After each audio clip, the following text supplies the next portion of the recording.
thank you for your patience for waiting for such a long time for our summer school, and then we have renamed it to winter school, obviously.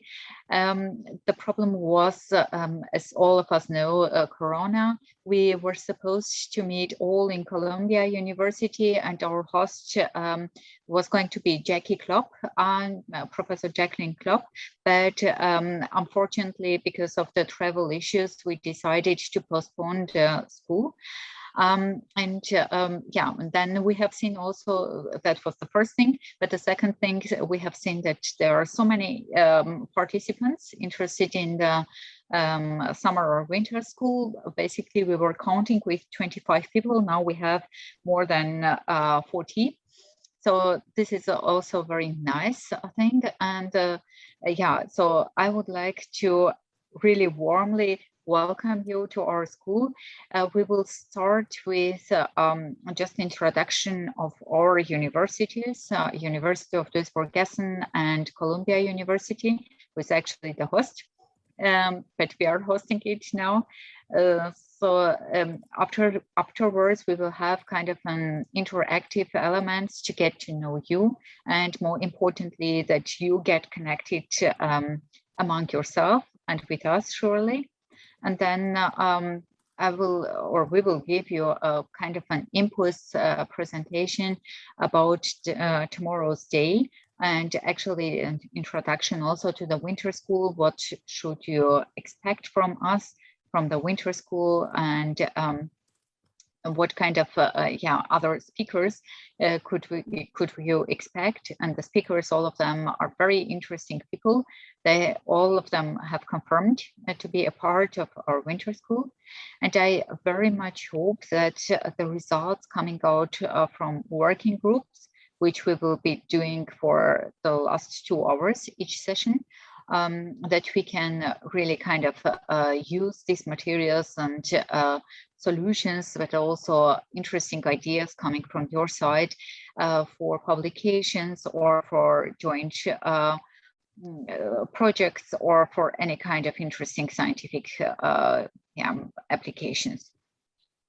So that was my welcome word.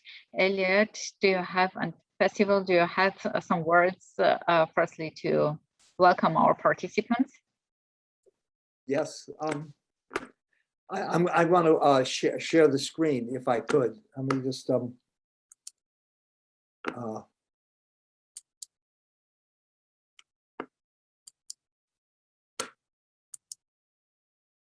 Can everybody see the my screen? Yes, we do. Oh, okay. I would like to welcome everybody on behalf of the Center for Sustainable Urban Development here at Columbia University. I put up a picture of Columbia so you could see where we are when we're in school. And the Center for Sustainable Urban Development is part of the Earth Institute. And right now, the Earth Institute, we're in a very exciting moment. We're about to become the Columbia Climate School, and we'll be admitting our first classes. Well, actually, they've started. I haven't been there. The notion is that climate is going to be the major issue for a good part of the rest of the century, and turning out people who understand climate as a physical issue and as a social and economic and political issue is going to become very important. So I welcome you to Columbia. Moving back from Columbia to, here's a pic. This is New York. This is a picture of Central Park.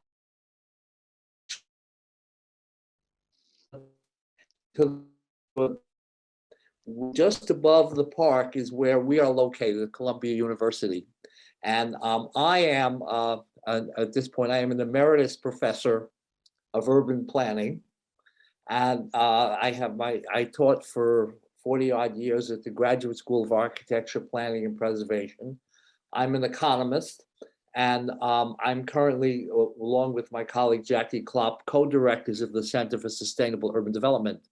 I was the founding director of the center, and the way the center got started was I was asked by the Volvo Research and Education Foundations to submit a grant for a center of excellence on the topic of the future urban transport.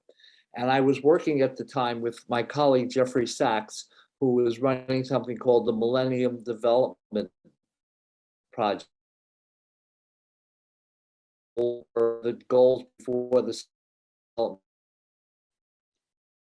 I directed a task force on improving the lives of 100 million slum dwellers. So when I was asked by the Volvo Foundations about a center, I realized that I wanted a center that would look at the future of urban transportation in the parts of the world that were most developing. Because if you look at the world we're in right now, it's a rapidly urbanizing world. In 1950, 70% of the world's population lived in rural places and 30% urban. By 2050, those figures are going to be exactly reverse, 70% urban, 30% rural. But more than that, in 1950, we're talking about a world with about 750 million people. You're now talking about a world that's going to have close to 10 billion people. So when you begin to talk about climate stability, you've got to talk about urban. If you're going to talk about urban, you've got to talk about the way people get around in cities. That's the critical part. So the work that you all do, that we all do, becomes absolutely critical. And so we began our work, and I'll talk a little more about that in a second. But to tell you a little bit about me, I have been working in urban transportation now since the 1970s. All the books that I've written, I've just put some of the books up. So what are you'll notice in their title, they always have the word access. My first book was Access for All, which I wrote with Nick Schaefer, and Nick was my mentor. And what Nick taught me is that we shouldn't confuse mobility with access. That cities are about access; they're not about mobility. Mobility is a way to get access, but people can get access in other ways too. And so the work I've done with the Volvo Foundations, the two recent volumes, Improving Urban Access and Urban Access for the 21st Century, are really all about those kind of topics. And hopefully during the conference, I will talk more about some of that. The center itself, what we got into was this question of how does access work in the fastest growing cities in the world? And the first project we began doing, and my colleague Jackie Klopp has been working on this one, is taking the lead on it, has been in Nairobi. And this is one of the examples. Nairobi has a huge public transportation system that sits at the borderline between formal and informal. It's matatus, but nobody ever, everyone treated the matatus as if they were just informal transport. They went where they went. But we began a project to map them. And in fact, they have routes. In fact, it's a very rational system. And the question is, what happens when you begin to map it? And what we did when we mapped it, if you look at this picture, is we very deliberately imitated the London subway system, the underground, to say that, look, this is just as rational. And the question is, where does it go? So these are some of the topics that we'll take up. I look forward to hearing from all of you. I just wanted to I didn't want to take a lot of time with this. I just wanted to give you a brief overview of who we are. And I'm happy to turn the screen back. I'm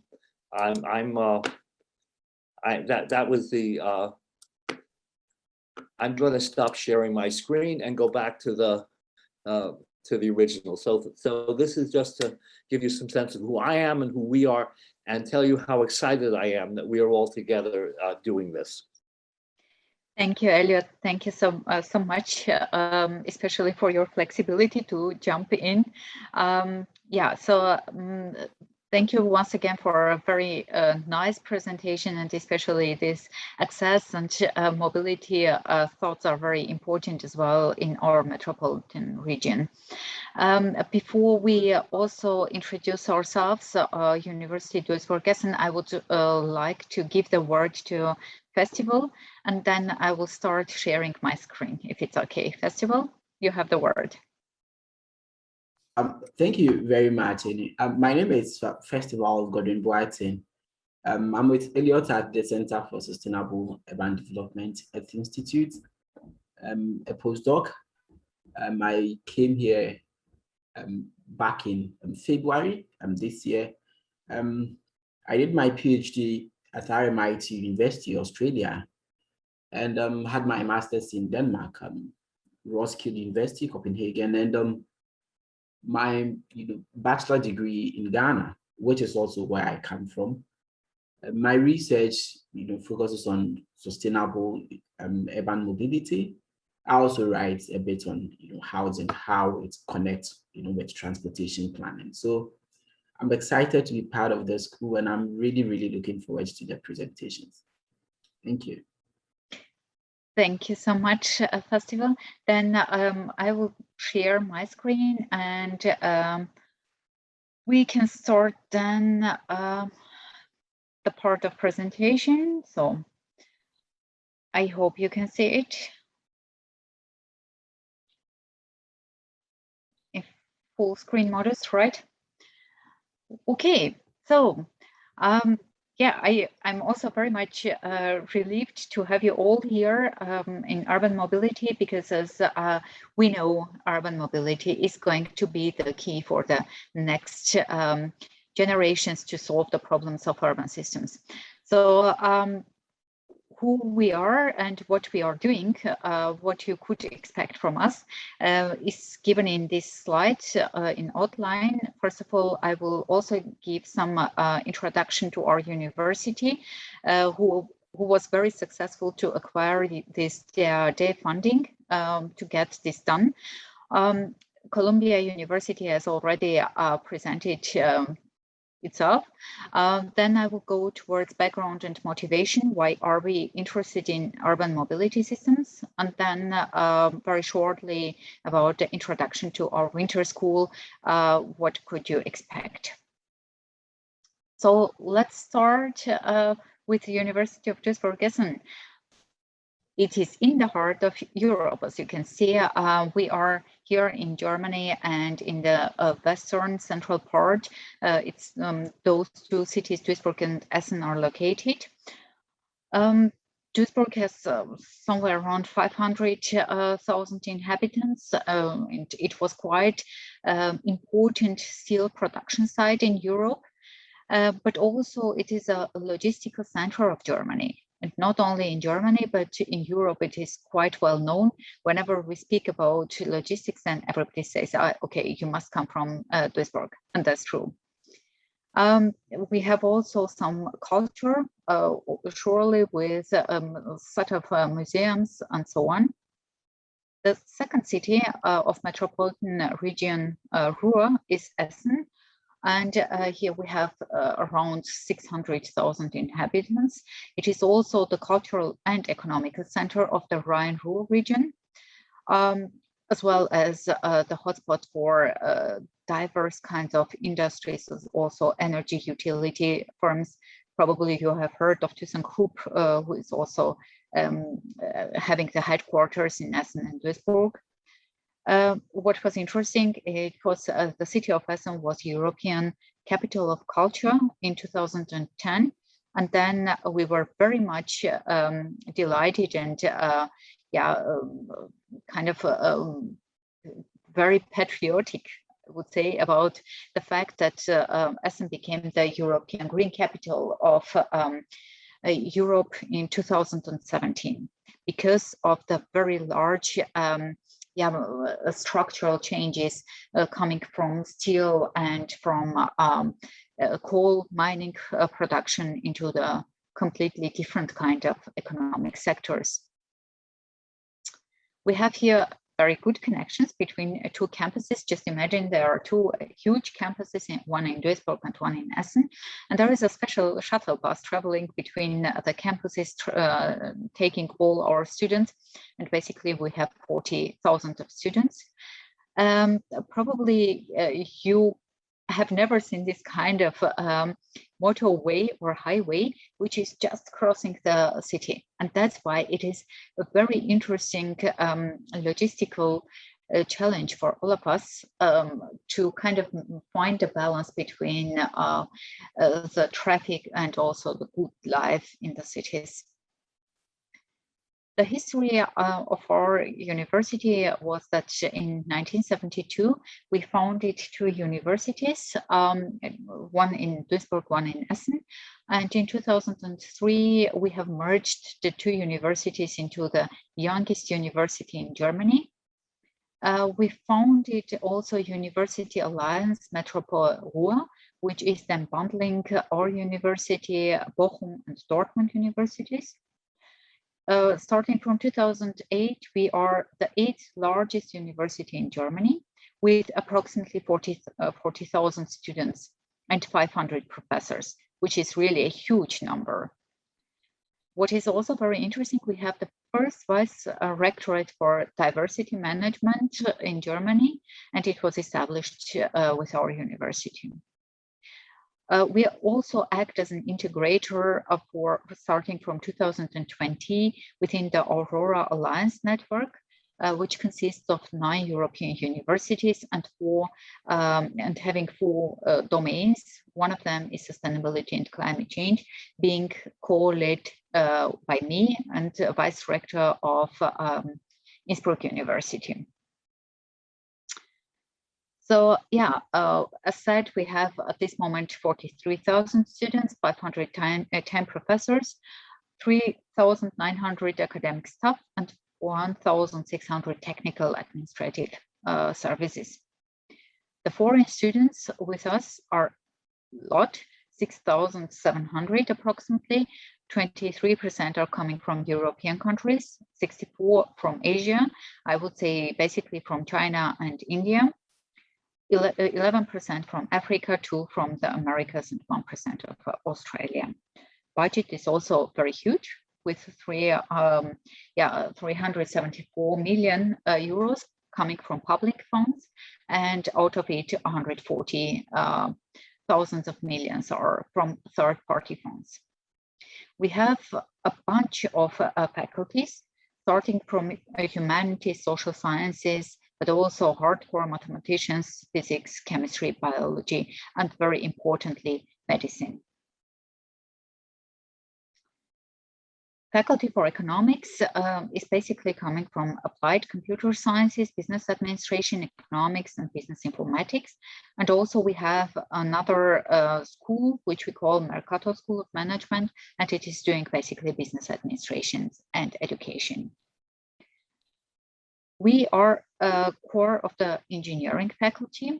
And here you see all the engineering bachelor studies, which you can choose, and you are more than welcome. And exactly this part of the presentation is very important for us because DAAD has given us this opportunity to conduct this winter school with you because of exactly this aim and goal to make our university attractive for foreign students, and you are more than welcome to come and study with us.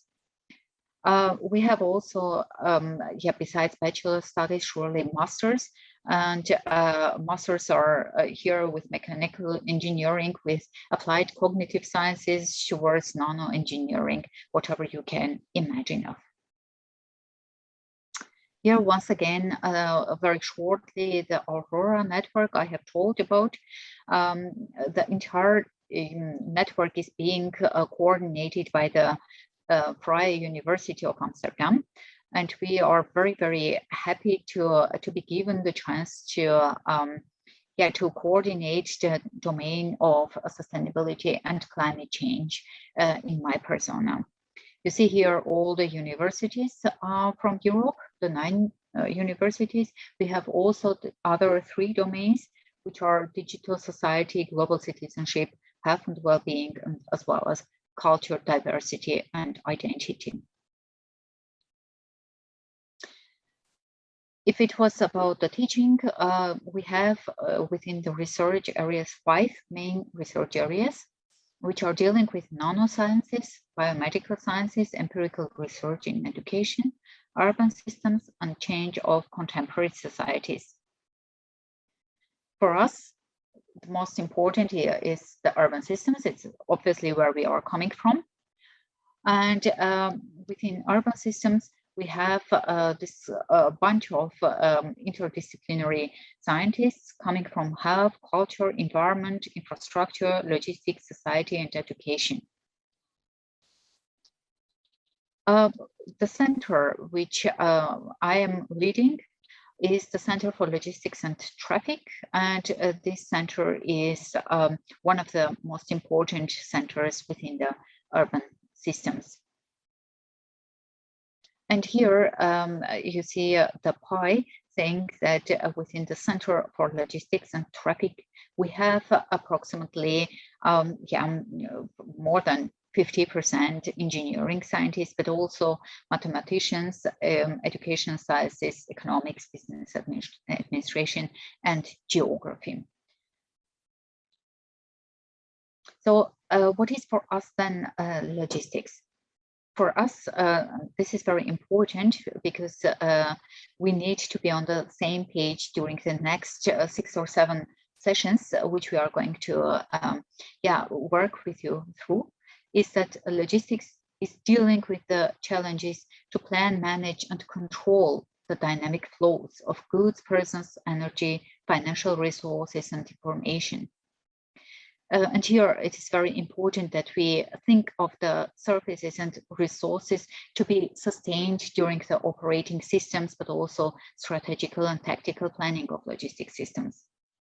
And therefore, logistics to us making a significant contribution for the present and future society and economic systems. If we talk about our center and the vision, and therefore I'm very much interested and delighted to have you all here, because our vision is very importantly to co-design, and here is the most important to stress out the word co-design and co-develop the sustainable supply chains and logistics mobility systems of the future together with industries, policies, and also broad society. Our goals, very importantly, is to create assembly of cross-sectoral joint understanding. And that is the key to be very successful during the co-development process of the supply chains. Why cross-sectoral joint understanding? Because here we are obviously dealing with resilient infrastructures. And here we talk about humanitarian or catastrophic logistics, supply chain design, management, and governance structures of the global supply. Then we have a huge department dealing with holistic urban mobility planning and design, as well as we cannot come up with concepts or technologies if we do not have the ecosystem of sustainable businesses. And here we talk about the innovation and also marketing strategies. We have a huge center dealing with energy sciences, and nowadays the hydrogen technology is going to make the change, hopefully. And as we said, ThyssenKrupp is located in Duisburg, and they are dealing with hydrogen production. Hopefully, at some point, we can use it also for logistics and mobility systems. Last but not least, another block we are dealing with is construction management.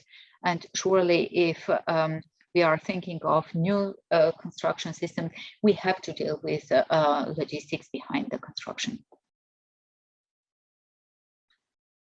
The other ultimate goal of our center is to design, manage, and transfer the international multidisciplinary research results into the broader society, but as well as to get the impulses from society into our daily life to make our vision of the future more consistent with the real world.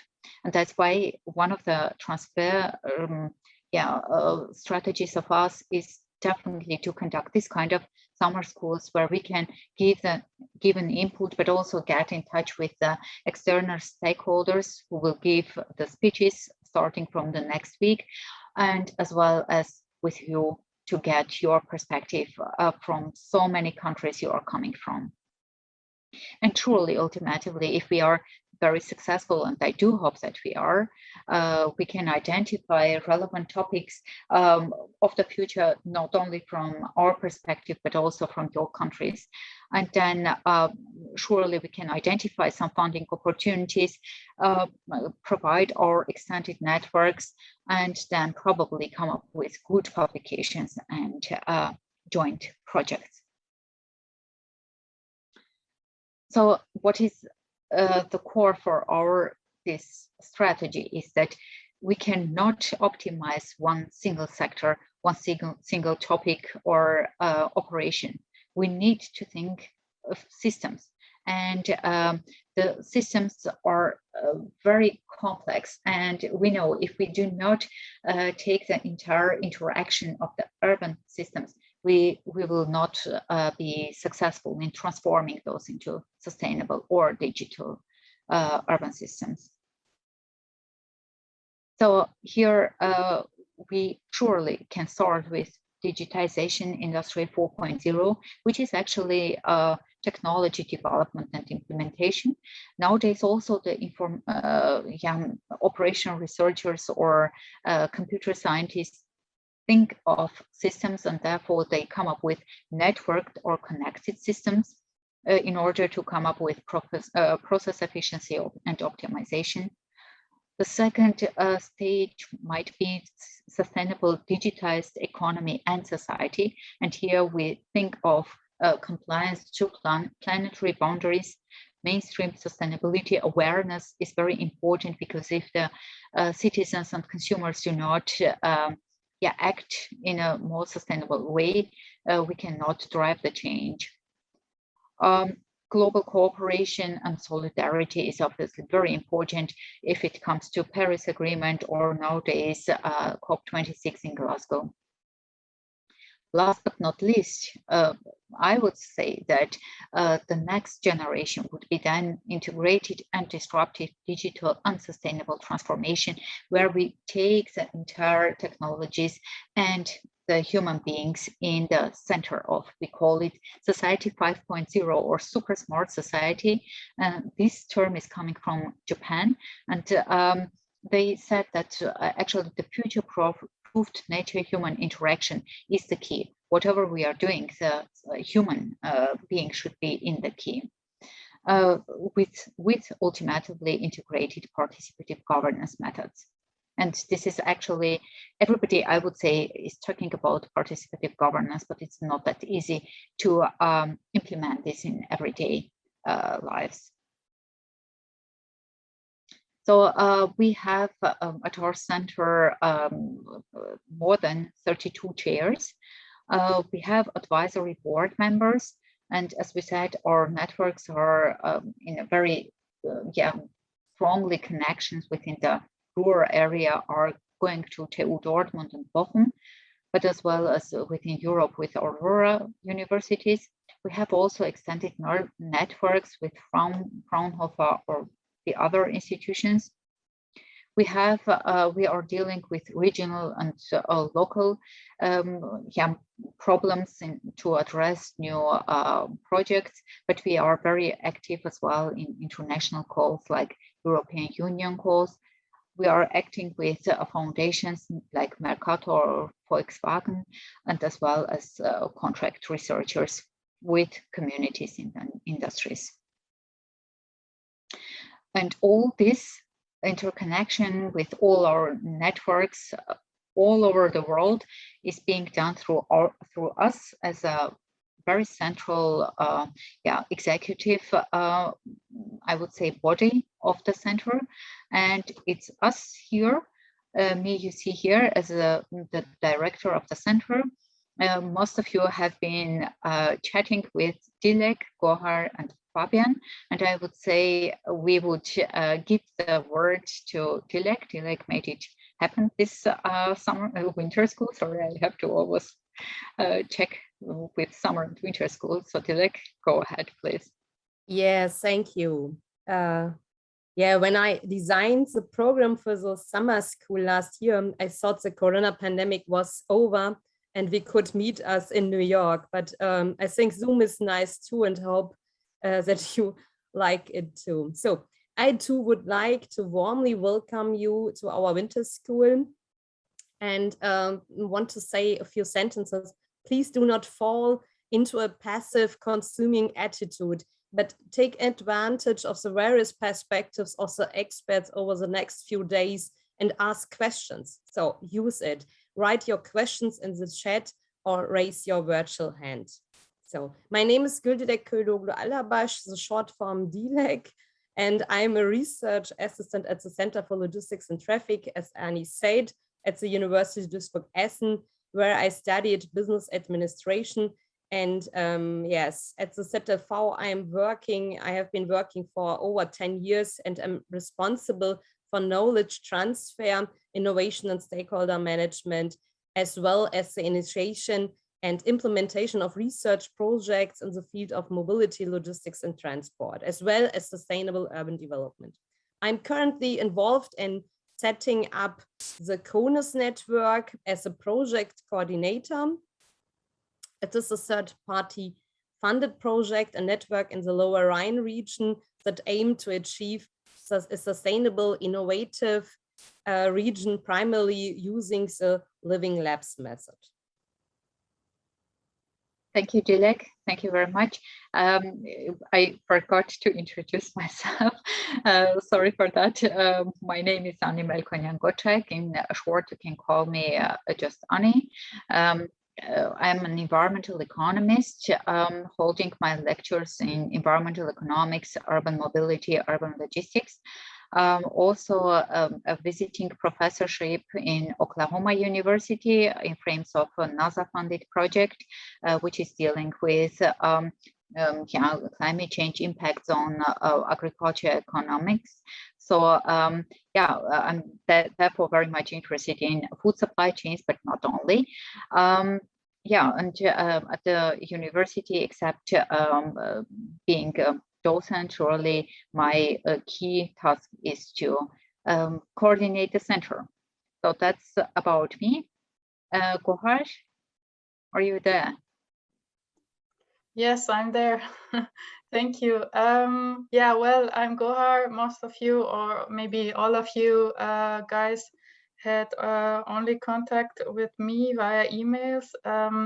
Yeah, I study, or I do my master's thesis at the University of Duisburg-Essen, and I work at the Center for Logistics and Traffic, mainly organizing the summer school or the winter school now, and I have closely worked with Dilek and Ani for this project, and I'm very, very, very happy that today it worked out to hold this session, and I'm looking forward to yeah, to work with all of you guys, and yeah, collecting many good ideas for your future and for our yeah, for our center and the university.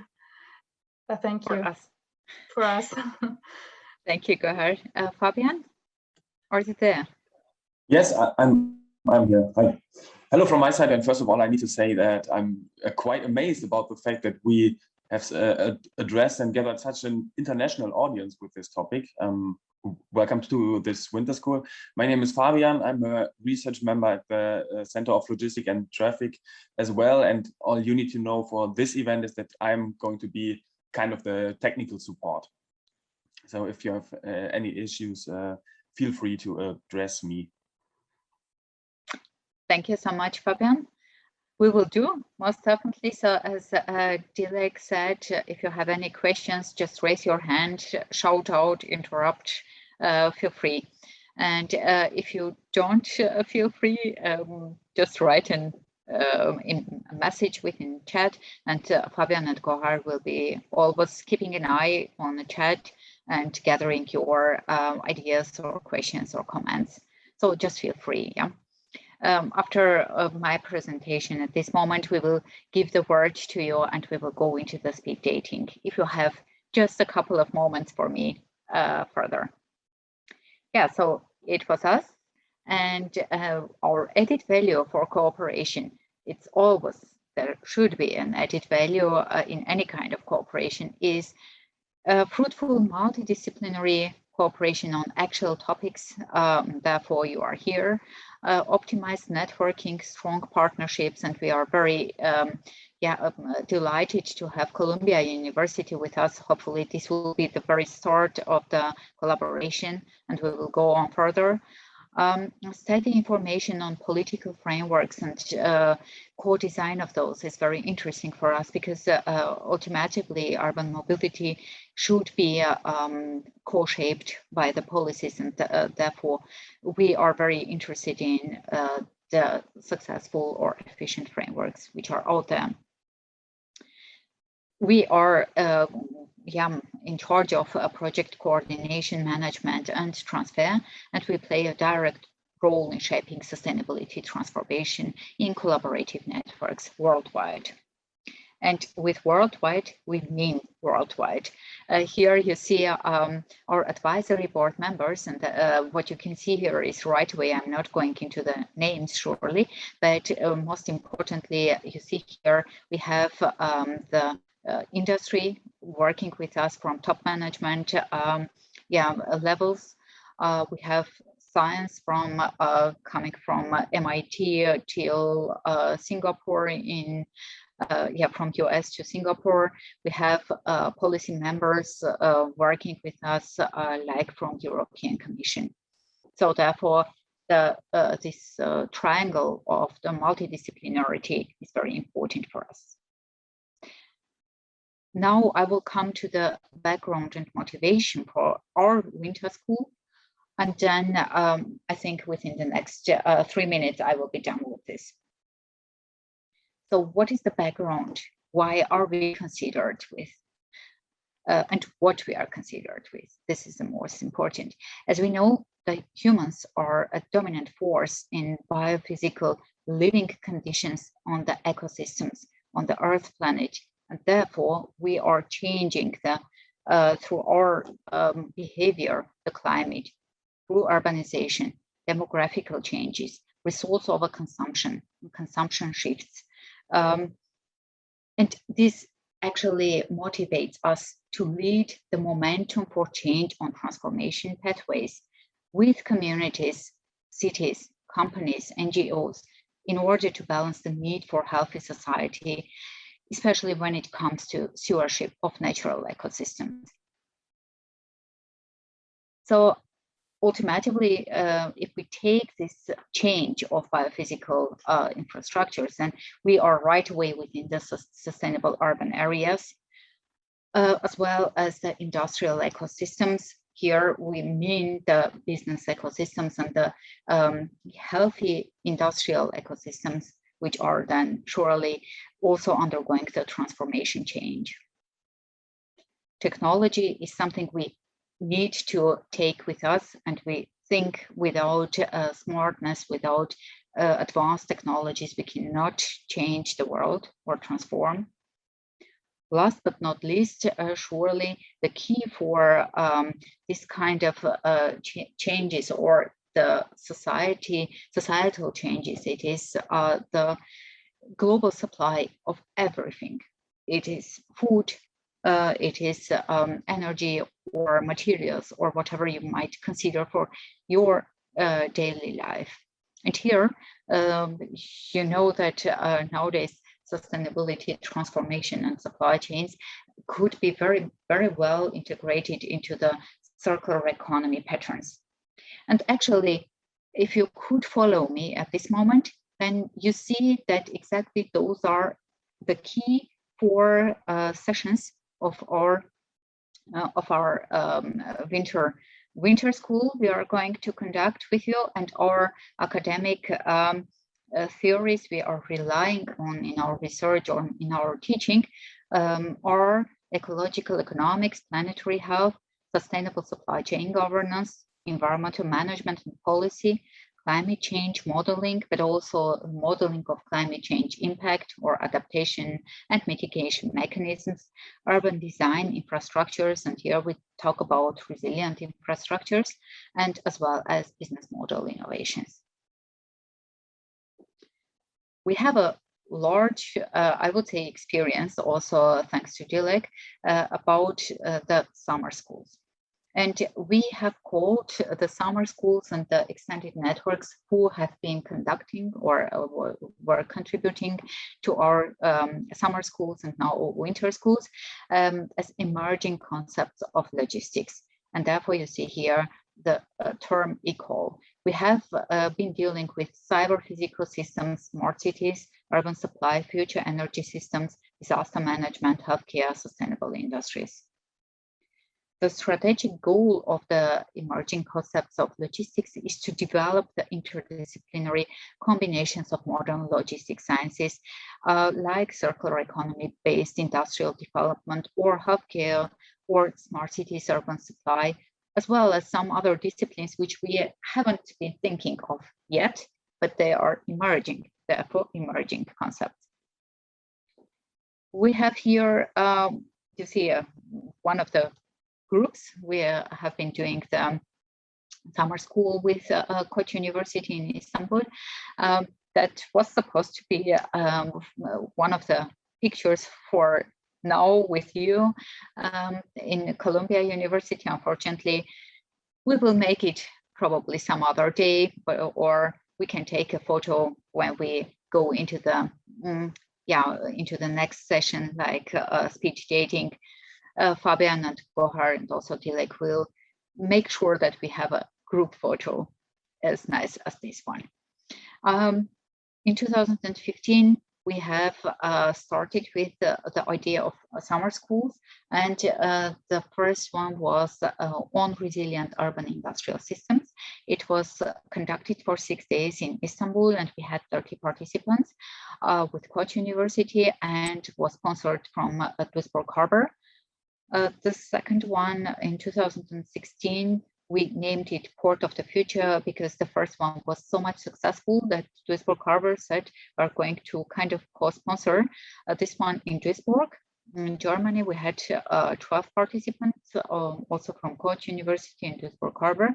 So the working groups were more interactive and kind of familiar. In 2017, we had the summer school on food supply chains, 10 days in Duisburg. We had 27 participants. And we started in 2018 to work on this winter school or summer school with Columbia. And now we have it, and we are very delighted to have you with us. And the key for our today's or for this year's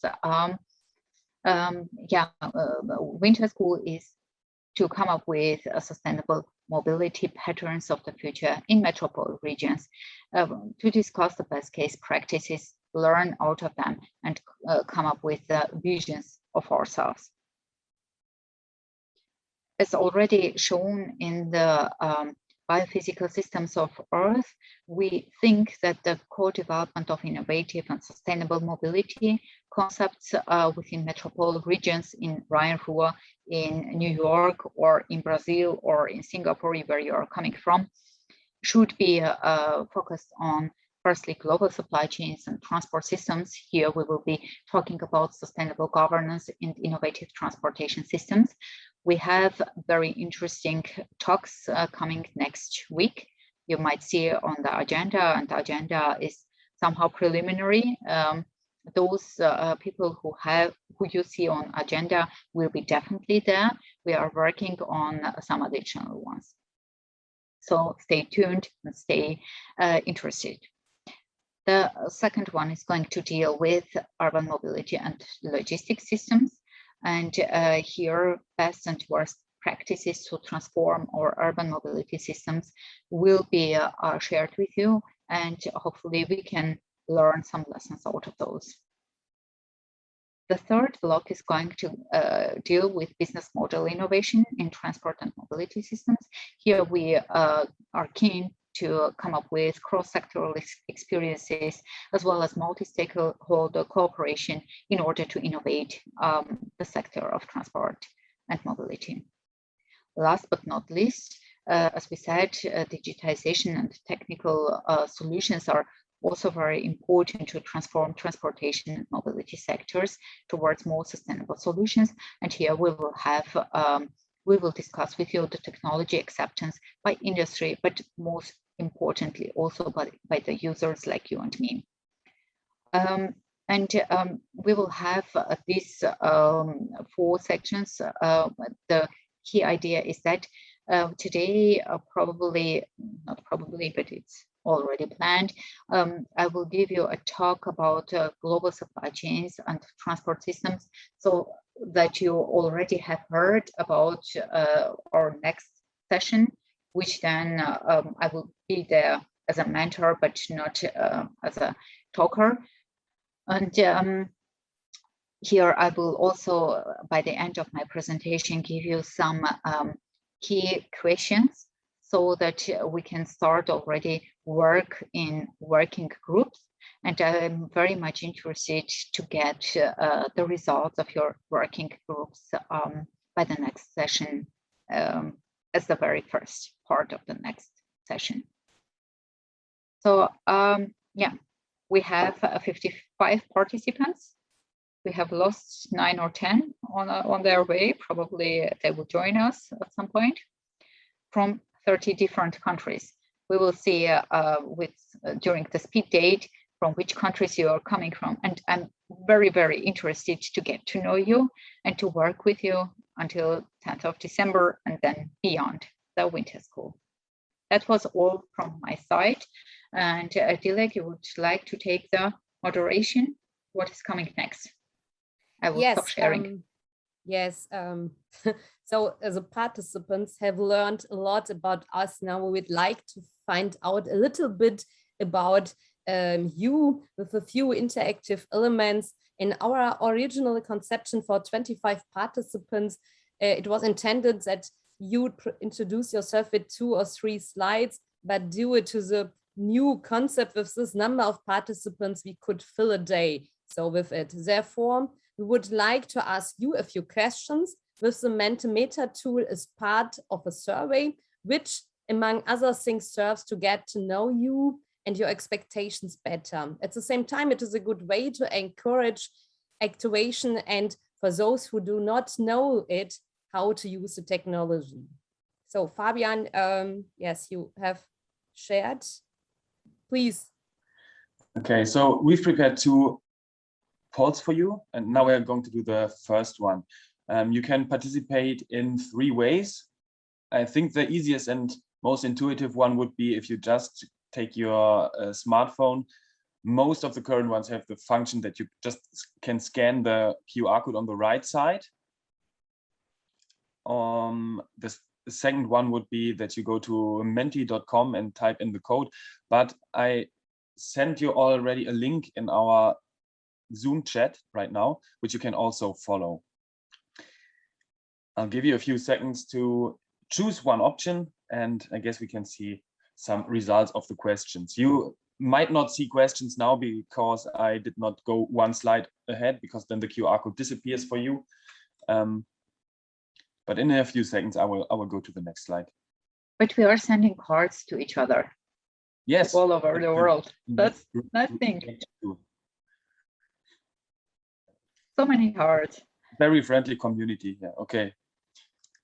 So I'm going now to the first question, which is simply, which country are you from? And hopefully you will now have the option to type in one country. So we didn't make ourselves the effort to type in 200 different options for everybody of you, but make sure to have no typos in, and then we can see some results later.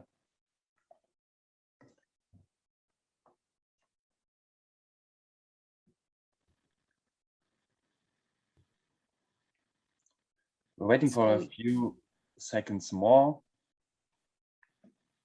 before we go to our second and already last question of this of this poll. 33 people have joined, but we need more. 45 people we have in this chat. 12. I can go back, I guess, for everybody. Okay, Moti has a question. If you have questions, yeah, okay. Let's see it. Just Moti, unmute yourself and raise your voice. Okay, thank you. Are you hear me? Hello. Yes, we can hear you. Hi. Okay. My name is Moti Teresa from Ethiopia, but really I am too happy for your invitations and for all coordinators. They politely invitation on these programs, and I haven't the questions. I wanted to say thank you. And as I raised here, my name is Moti Teresa from Ethiopia. My background is agricultural economics, and I'm part-time and government universities lecturer. That's on, and thank you very much. Best regards to, was it Ethiopia? Yeah. Okay, nice to hear from you. I would say we go to the second question, which is also a very simple one. What's your academic background?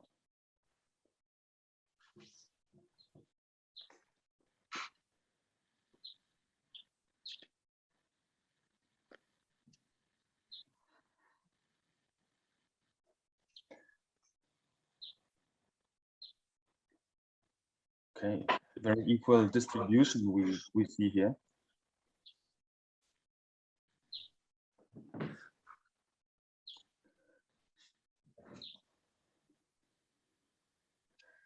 So from the 30 people that are shown in the corner here, just quickly summing it up. Okay, I think everybody who participated in this poll already choose an option.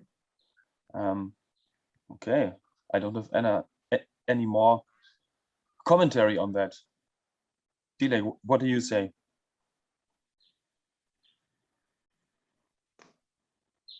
Sorry, I have to fill it also. We have, I can't see those slides so good. But you can see the results? Yes, I see that we have the same number. Okay, let me fill the survey too. Okay, give me 10 seconds. Yeah, go ahead. Take your time.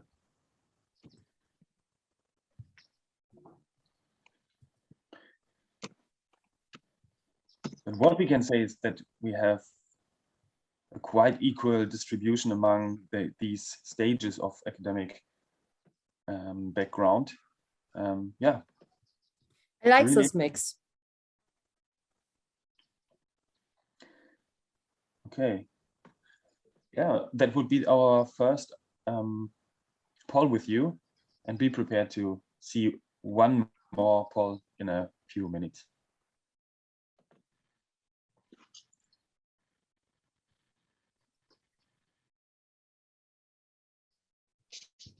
Okay, so we will have now 10 minutes. We will meet us again in 10 minutes, a short break. See you. So I think that was more than 10 minutes. Fabian, can you? Okay. Yeah, I hope you are, everyone is fine. So getting to know one another continues. Next up on the agenda is speed dating. We will send you 3 times in a row to virtual rooms with 6 people, each for 10 minutes. You will immediately receive the request, please join into the room. Please follow this request and enter the automatically created room. Here you will find, or you will meet 5 unknown people. We have prepared 4 questions for orientation for each round. Please always briefly present one of the group with the results of the last question, of the 4th question. The room closes automatically after 10 minutes and you come back into the large room. Dila, can you once again say the 4 questions we are going yes, to? I will send it into the chat room, and I will send it then later to see the 4 questions in the breakout session rooms. Here you see in the chat room now the 4 questions for orientation. As I said, 6 persons for 10 minutes, and it is automatically created, and the sessions will automatically end it after 10 minutes, and then you come back to the large room. I like the question, the most unsustainable lifestyle. Annie, we'll see what is coming up. Yes, it was your question. Okay. Fabian, are you preparing the rooms? Shall I do? Here we go. Okay. We can. Yes. Okay. I'm in room 6. I'm really excited. So see you later.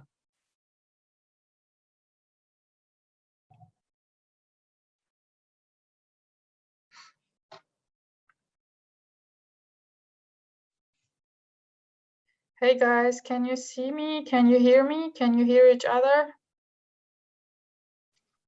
Yes. Okay. Yes.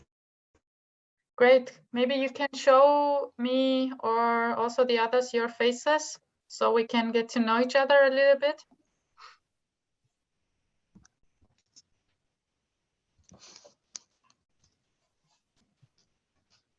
Great.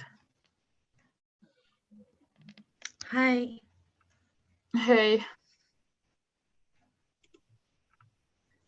So maybe what about Isabelle and Yonje?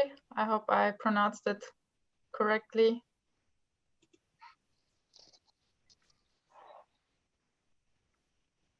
Alinda, maybe as well.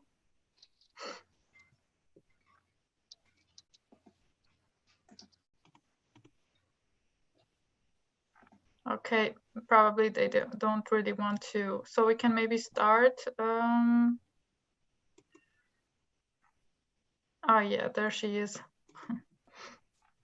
So maybe we could start with the questions. Who would like to start?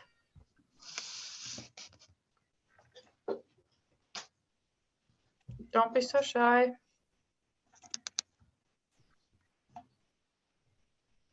Okay, shall I go first? Yeah, just go for it. Okay. Hello everyone. Nice to meet you all here tonight. My name is Rongteng Zhang, and I'm from China. You can just call me Renata. And my background is I obtained my master about management in China, and now I'm pursuing the PhD degree about management as well in Malaysia, University Putra Malaysia. Yeah. And shall I? I just saw the news about unsustainable lifestyle. Yeah, just go for it. Sure, it's interesting. I think mine is stay up too late. Like for now, actually it's 10:30 10:30 in the evening, and to participate in this program, it means I really need to stay up like till 1, I think. But I'm fine with that because that's just my lifestyle. Very unhealthy and very unsustainable. That's all. Thank you. Thank you. Nice to meet you. So who would like to go next? Gabriela? Go. Yeah. My name is Gabriela Morita, but you can also call me Gabi or by the surname either. I'm from Brazil. I live in a city called Lorena, but I also go very often to São Paulo. So it's like 1 week in Lorena, 1 week in São Paulo, and also 1 week in São José dos Campos. So I used to travel a little bit. My scientific background is architecture and urban planning, and I have my graduation course is in this area, and I have a specialization course in cities planning and management with a focus in urban mobility and also active mobility. So last year, I started a project called Vamos a Pé, Movimento Vamos a Pé. It's like go pedestrian on Instagram and talking about urban mobility and cities. And this year, in the beginning of this year, I started, how could I say, a group of people of civil society called Coreografando Ruas. We work with tactical urbanists, and here in Lorena in the first time, and we are also working with new cities and to promote the active mobility and more social interactions in the city. Mm-hmm. And I'm applying for a master course. For now, let's discover what will happen. And my most unsustainable lifestyle, let me see. I'm not sure about it. I think sometimes here in Lorena, I use very often a car. So in other cities, I used to walk more. I think it could be this one. Okay. Thank you. Thank you. So maybe Arlinda wants to go next.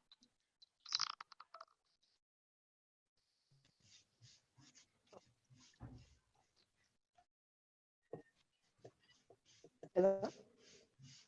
Yeah, we can hear you. Oh, sorry. My internet is a bit unstable, so I wasn't sure if you guys can hear me. My name is Maureen Arlinda. I'm from Uganda. I have a bachelor's degree in procurement and logistics management. It's exactly scientific, I know, but I'm pursuing an MBA online. My sustainable situation. I don't know. I can't really think of anything. But maybe to say I tend to work out like 5 times in a week. And I don't know how long I'm going to keep that up. But sometimes I'm like really so fatigued, but I try to push myself since we have to keep 5 times a week. I don't know if you guys are still hearing me. Are you hearing me? Yeah, we can still hear you. Mm? Yeah. Yes, that's it. Yeah, Yes. but maybe can you repeat what you said? What is your most unsustainable lifestyle? Because the connection is a little bit bad, so I didn't really get it. Oh. Yeah, sorry about that. I tend to work out at least 5 times in a week, and sometimes I'm very fatigued, but I try to push myself to do the 5 times in a week. And I don't know for how long I'm going to keep that up, but I'm trying to be better in prayer and keep healthy at the same time. Okay, thank you. That's it. Now the last one is Isabella.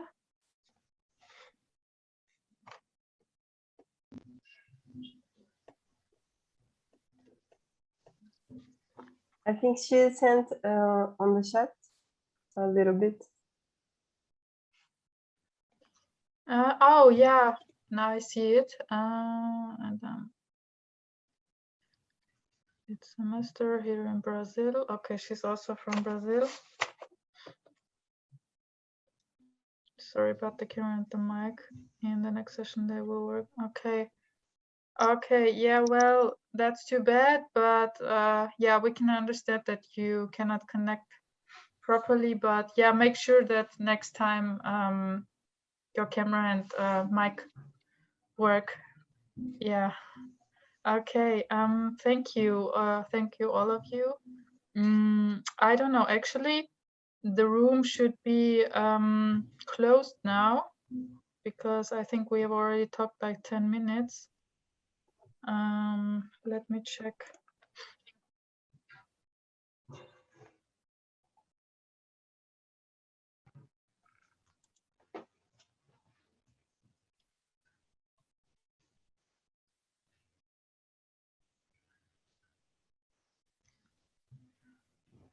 Okay, I think we have probably 3 minutes left, right? So it was 10 minutes. Did I remember that correctly? We had 10 minutes for the breakout rooms. Can you still hear me? Yes. Yes, can hear. Be back in 3 minutes. Yeah. Yeah. I'm not sure if give me a minute.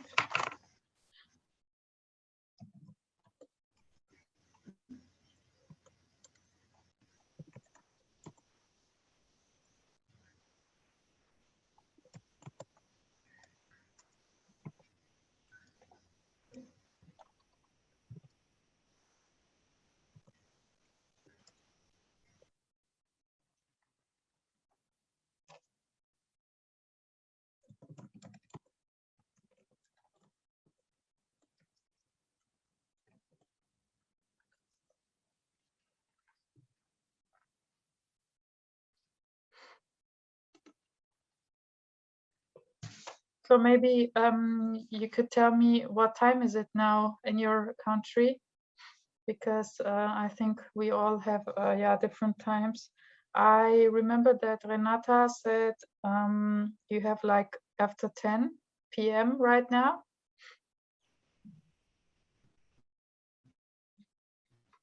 Yeah, 10:30, 10:36. Yeah.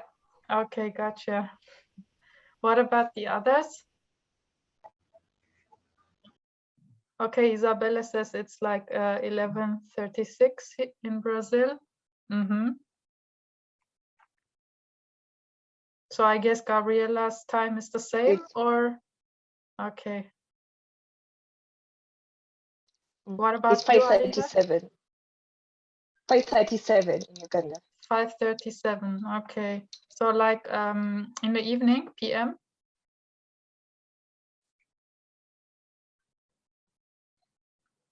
Yeah, yeah. Okay. 2 hours ahead. Okay. In the evening, yeah. In the evening, yes. Yeah.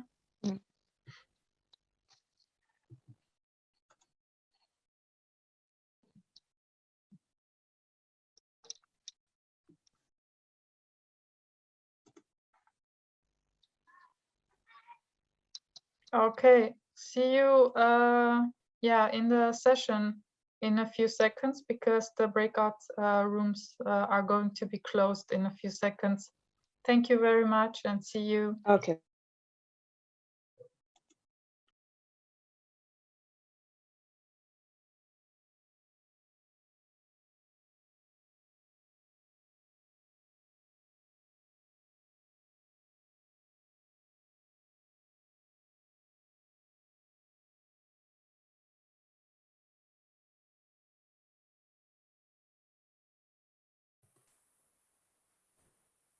So I think we are missing a few groups. One group is talking.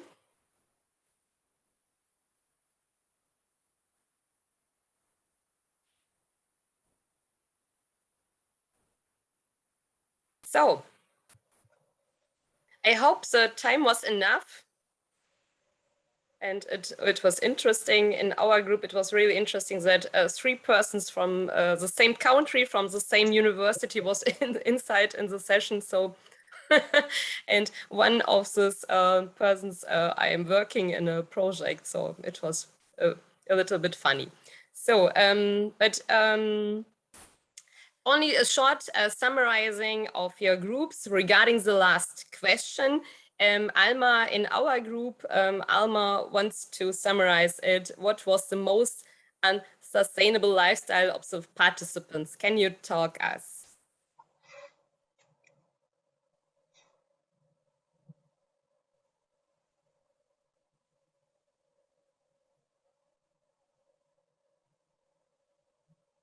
She's frozen. Ah, yes. Can you hear me? Oh, yeah, because it got kind of blurry, the image. Yeah. Okay. Yes. Okay.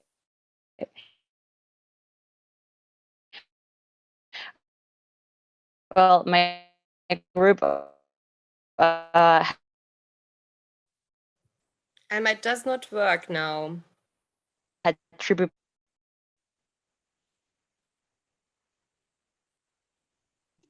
Maybe it will help if the other people can shut off their cameras. Maybe this will help for the better connection. Let's try it. And the one who wants to talk, maybe he or she can just turn it on again.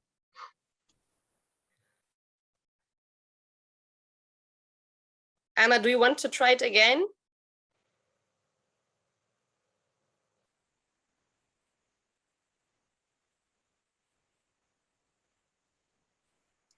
I think Alma is facing from some. Mexico, and oh, yes, go ahead. Yeah. Alma. And you hear me now? Yes. Oh,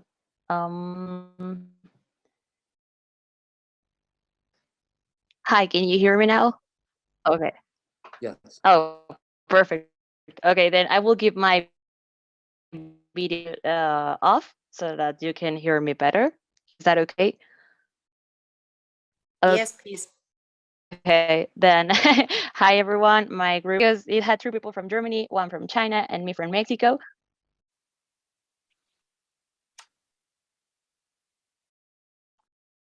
Can you still hear me?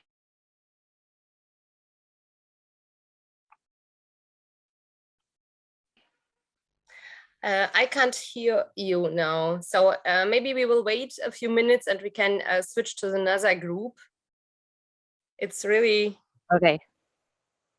Yes, I don't know why it's getting kinda, but can you hear me now? Maybe we can try it once again. Otherwise, okay, come on. Oh, go, okay. Go on. Yes. Okay, I will be really, really quick. It had 3 people from Germany, 1 from China, and me from Mexico. And the summarize is that basically, in the daily life, the media consumption is one of the biggest, as we have people from the side of physics, engineering, economics, and me from that I'm an architect. So we use a lot of we use a lot of time the computer and the cell phone, and yeah, basically the electricity. Also, from China, we have the side of wasting the electricity itself by leaving everything turned on while they're not in the room. And in the other side, that it was kind of interesting, is that the meat consumption. One people from Germany, Vincent, said that he eats a lot of meat. So this is also kind of a really unsustainable lifestyle side. But yeah, basically for Gutlich, Kilian, Gao, and me, is the consumption of energy. Gutlich has a guilty pleasure for driving cars. It's a lot of waste of CO2. And yeah, that's the summary of my group. Thank you, Alma. Yes, and the next group, who wants to summarize?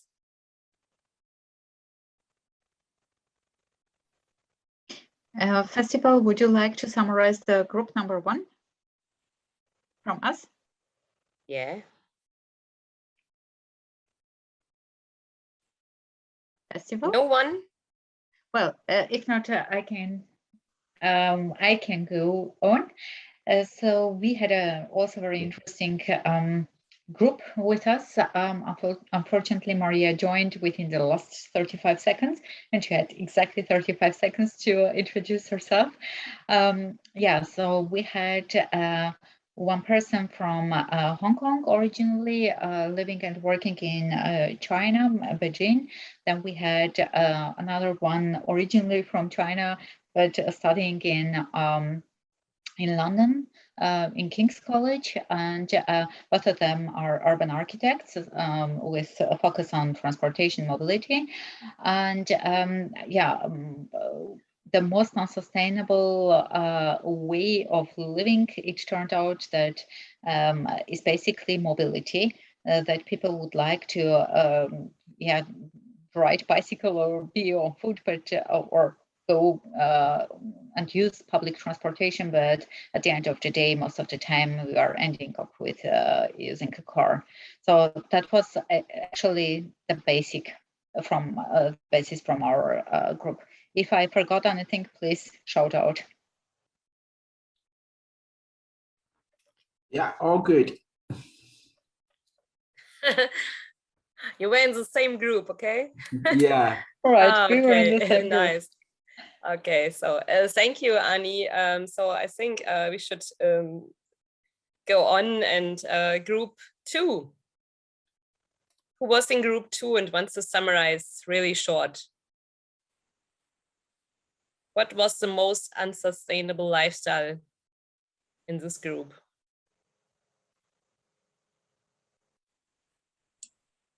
Hi, my name is Erika, and I was in the group 2. And we met people from a lot of other countries. Do you hear me? Excuse me? Yes, very good, Erika. Oh yeah, thank you. And we met a girl from Brazil, and also for China and Ghana. And sorry if I don't remember the other one, but the question about what is the most unsustainable lifestyle, when that they're not recyclable, because here in our countries, like Ecuador or Brazil, we don't have point stations where we can recycle. And also the other guys, they said that they use the shopping online and something like that. I'm sorry if I don't say everything. And thank you. That's it. Thank is the you. summary. Yes, thank you, Erika. So nice. I can't remember in which group I was, but I think it was not group 3. So group 3. Who wants to summarize? By the way, just one addition from group number 1, it was also said the food waste is important issue to be changed. Sorry. Thank you, Annie. Group 3. Okay, I can see the people. Okay, I have Danielle, I have Gomas, I have Jamius, Laura, Moti, and a long number. Hi, everybody. Hey. I'm Daniele. We talk a little about me specifically. Sorry, the people. We have a person from Taiwan, two from Brazil, one from Zimbabwe, I think. Then I'm not sure if I forgot again. So, someone, sorry.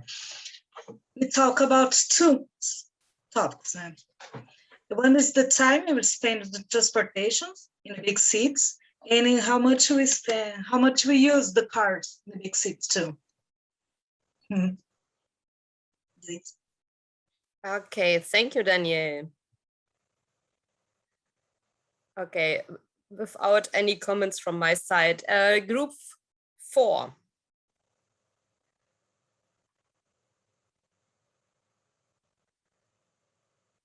Alinda, Gabriela, Goha, Isabel, Renata. Who wants to do it? Yeah, I wasn't sure. Only woman, right? Yeah, I wasn't sure in which group I was, but maybe I can just yeah, tell you a little bit what we have talked about. Yeah, we had one person from Uganda in our group, one from China, 2 people from Brazil, and yeah, me from Germany. And the most unsustainable lifestyles were in our group going to bed too late. So maybe I think if I remember that right, Renata, you should maybe correct me. You said, yeah, that you consume too much of energy, for example, if you go too late to bed. And we had one person who said that she uses too much the car. And I think Alinda had a little bit of yeah, connection problems. So sorry for that. I didn't really get what you said. What is your yeah, unsustainable, most unsustainable lifestyle? And yeah, for me, what is my unsustainable lifestyle? I was really thinking about it a lot, but I didn't really find one. But I'll be honest, maybe drinking too much of milk. I don't know. Yeah, that's it. Okay, you want to say you are sustainable. Okay. Yeah, maybe. Okay, thank you, Gohan. Okay, room 5. Carlos, Elliot, Leticia, Tatiana. Maybe I don't pronounce it wrong. So sorry for that. Room 5. I can talk. Elliot, Yes. are you going to talk? Thank you. No, I think what happened in room 5 is my, I think I screwed it up. I was so excited about having some people from Brazil and talking about having worked there. We were unsustainable. Or Carlos. Oh, I can't. We talked about the fact that Brazil has got some very interesting contrast between places like Sao Paulo and Curitiba, and in terms of what's sustainable and what's equitable, and those were some of the themes that I think I spoke too much. Thank you, Elliot. Tatiana, do you want to add something, or it's okay? No, I was going to say the same thing. Yeah. We didn't talk about sustainability, but okay, we talked about Brazil. Sao Paulo, yes, I heard it. Because there were like 3 Brazilians and Elliot. Okay. Okay. Room 6 we had summarized. Alma did it. So room 7. Okay, Gabriel, Lara, Jean Marie, Q, Marcello. Okay, I am Gabriel from Cameroon. Let me switch on my video. Okay, Yes. I was in group, I don't know, it's a 5 or 6 like that. So we were 4 in the group. I'm Gabriel from Cameroon. We had also Yon from Singapore. We have Iara and Jean-Marie. So about their unsustainable life, they talked too much about eating too much meat. That was the first idea, yeah. And the second was the use of non-sustainable fuel for transportation.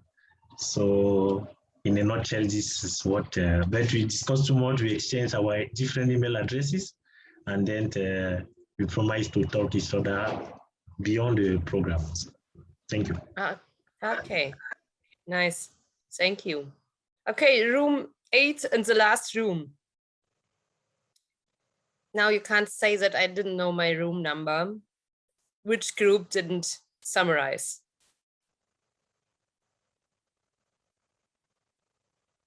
Okay, Shinedum, Kai Yuan Seng, Michael, Mling Si, and Neil. Hello, everyone. Hello. I was waiting for at least confirmation that we are group 8. So our group, my name is Mlungisi Kumalo from South Africa, and we had 2 guys from Nigeria, Michael and Chinamudu, I think. Then we also had from Ghana, Albert, and we had Neil from Philippines. And I think we all agree that rice or jollof rice is unsustainable because we love it too much. So yeah, that was our unsustainable lifestyle. And a lot of caffeine, drinking a lot of caffeine as well. Oh, coffee. Okay, that could be my sustainable lifestyle too. Yes, no. Okay, thank you all. Next round, next speed dating, new questions. I will share that in the room, in the chat room. So I hope you can see it, and I will make new rooms.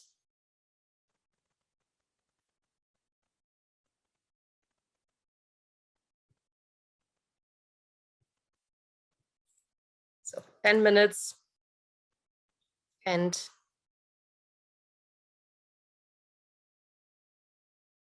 okay.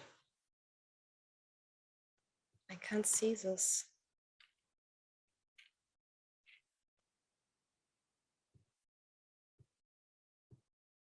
Could I send you? No. No. Okay. Yes. No. Okay.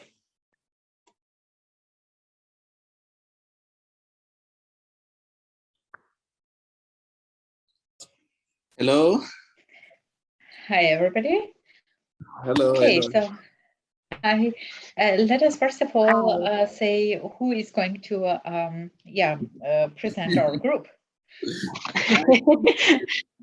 Here, but 2 people who are. So I think I have presented. You have presented. I think Alinda hasn't.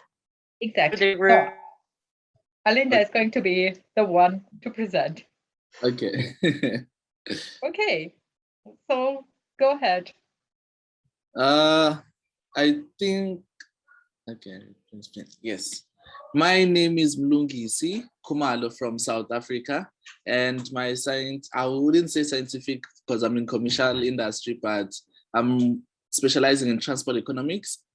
And what am I looking forward to in this event is, I think, understanding from a global perspective what sustainable transport systems and cities look like, and also understand how practical it is, especially coming from a developing country where we still have a gap, and we might benefit a lot from the skills that I can also transfer. So yeah, that's what I'm looking forward to in this event. Thank you, Gisi. Thank you. Alma, you go ahead. Okay. Hi, everyone. Nice to meet you all. I'm Alma. I'm from Mexico, and I'm a graduated architect. So what I expect from this course is is to basically see how some solutions have come up in different sides of the world, in different parts of the world, and how to canalize different mobility, urban infrastructure problems, and first of all detecting them and how to and come up with solutions, no matter where the location it is or how the scale, the size scale of this kind of deeper into this topic, as I think it's resilient cities. It's one of the biggest problems right now, and one of the future coming up. Alba, your connection is unfortunately problems that we have seen, but we have not done. Because I'm sure that it will be really fructiferous, and yeah, I would like to know how to detect and canalize these kind of problems. Okay, it is. I will turn off. Yeah, idea. It is much better. Just one. Can you question. hear me better now? Yeah, somehow yes. Yeah, thank you. Before we move to Alinda, just one question, Alma. You have a picture of a ballet dancer in background. Is it you or? No, it's not me. Okay, you are simply interested in. Okay. Yeah, I'm sorry. Did I understand? I said that you have in my background a ballet dancer. No, a ballet dancer. Dancer's picture. Oh yeah, I actually do have it. Yeah, it's not me. It was a present I gave from my mom. Yeah, so many years ago. So yeah, and I love it. It is very nice. Yeah, very nice. Thank you Alinda, so much. What about you, Alinda? So.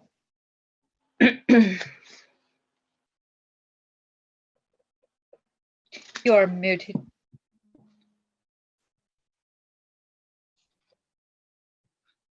You have to unmute yourself. Yes. Alinda, you need to unmute your mic. And maybe turning up your video because the connection is, so that we can hear you better. Okay, are you hearing me now? Yes, you can speak now. Yeah. Thank you. Okay.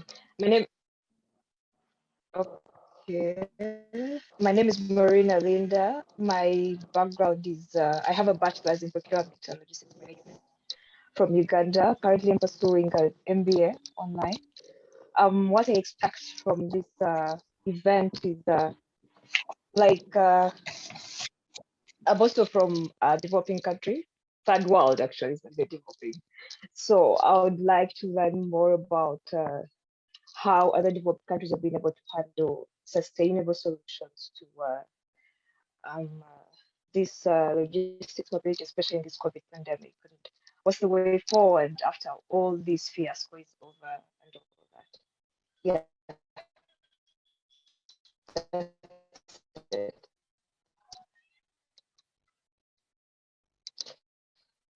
That's it.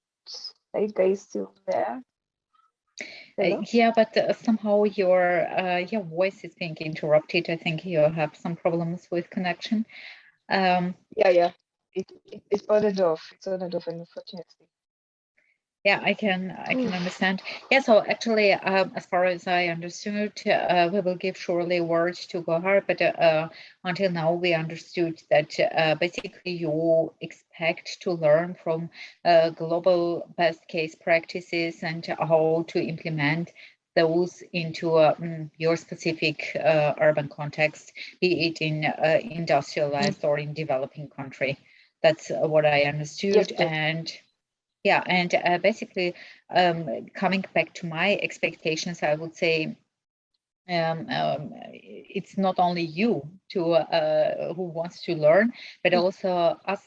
We also want to learn about your perspective and what is working in your own country.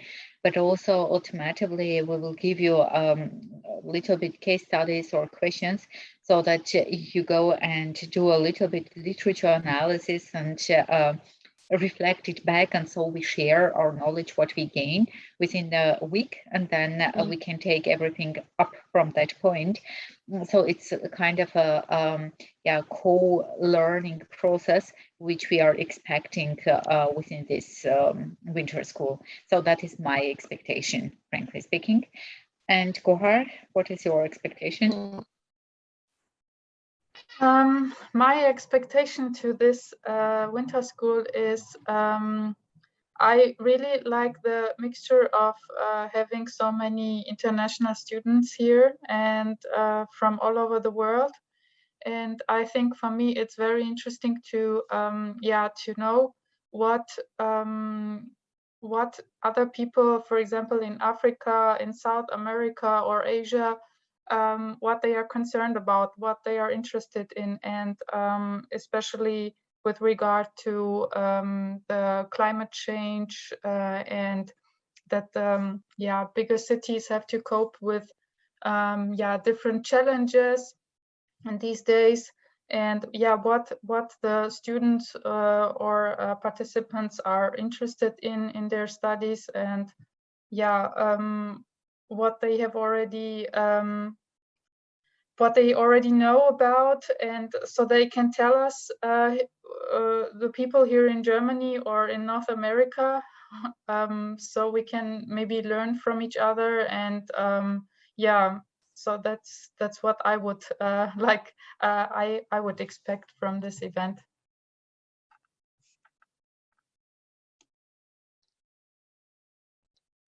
So indeed, it's going more or less in the same direction what we are expecting, and that's the good thing. So at least we are on the same page. And once again, just to make sure, Linda, you are going to refer to our or present our group, right? I want to, but I hope that connection will be okay. I'm more than willing, but I just hope the connection will be okay. Okay, if it doesn't work, Linda, if it doesn't work, probably Alma, would you do that? Okay, I couldn't hear so much from Alinda, but maybe in the 23 seconds that is left, we can summarize. It's like to get this global perspective about different urban problems. Oh, where's my pen?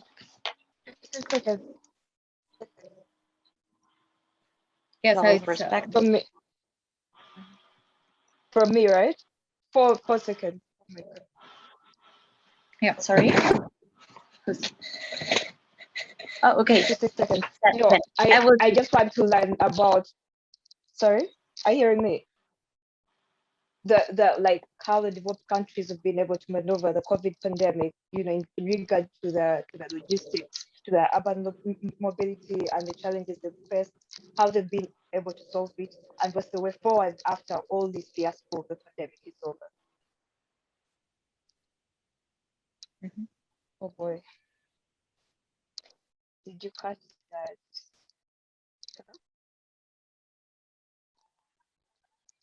So sometimes it is quite really difficult to understand because of poor connection. That is really the downside of digital event. Yes. But well, yeah, I will speak. Don't worry about this. I'm also worried about my connection, but I will.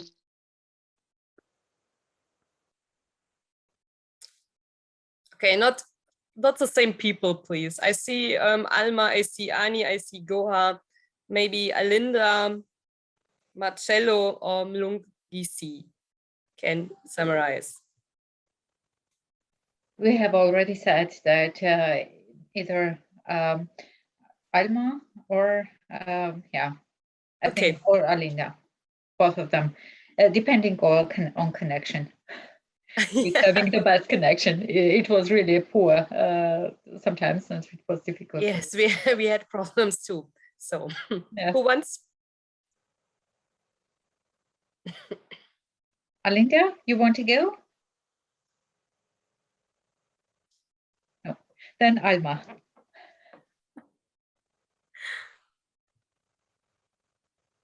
Mexico.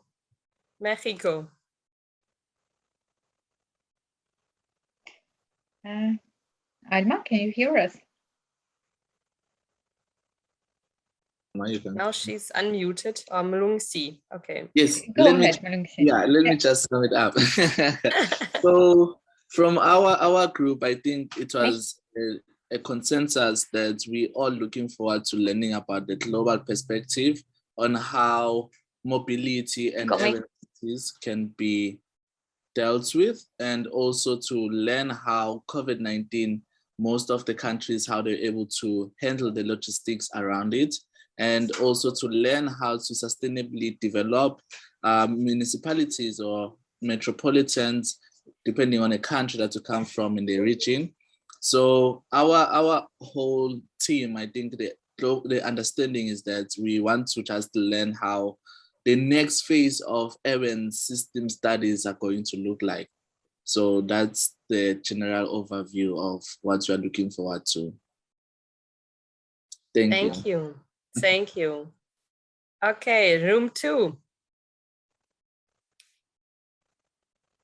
Okay, room 2. Is that that was our room, right? Festival, you are talking, right? Yeah, room 2 is our room, right? Yes, it's your room, right? Okay. All right. We had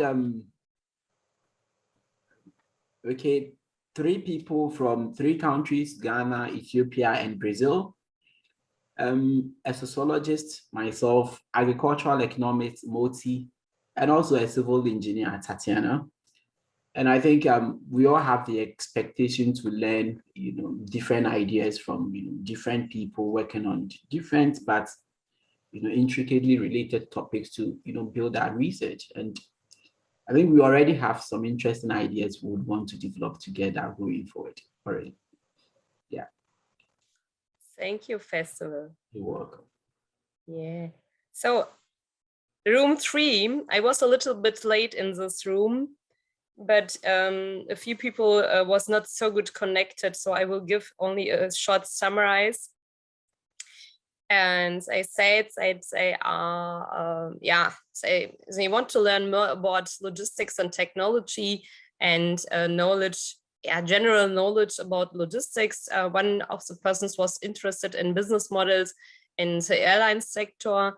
And Jean-Marie from Rwanda had interesting insights about that, what he expects regarding Rwanda and his city, his country, but we couldn't listen right to him. If he wants to add, Jean-Marie, you can do it. Otherwise, we go to the next room. Yes, he had a little bit. Okay, thank you very much. As I was saying, I'm Namiza Jamaliviane from Rwanda. Then I'm a student at the University of Dar es Salaam, which is located in East Africa, in Dar es Salaam, in Tanzania. Then, as I saw the topics to be covered in this program for 60 days, I know that as someone who is intending now to be a researcher, especially when I come back in my country, there is a city of Kigali which is developing and intending now to hold like 5 million. Then now, through the information I will gain from mobility in the Metropolitan city, and also on the development of business models. I know that on my side, I will gain knowledge where I can contribute as I'm a lecturer also at a university. It means also during now the program, I will increase my knowledge. On the second hand, as a student who is doing PhD in transportation, also I will benefit more even to elaborate both my thesis and some publications, as the concern the area is where I'm doing my research. Thank you very much. Thank you, Marie. Okay, so next group, room 4. A little group, I see. Christine, Danielle, Erika, Jerome. Hi, me again. We're talking and the group 4 choose me. Yeah.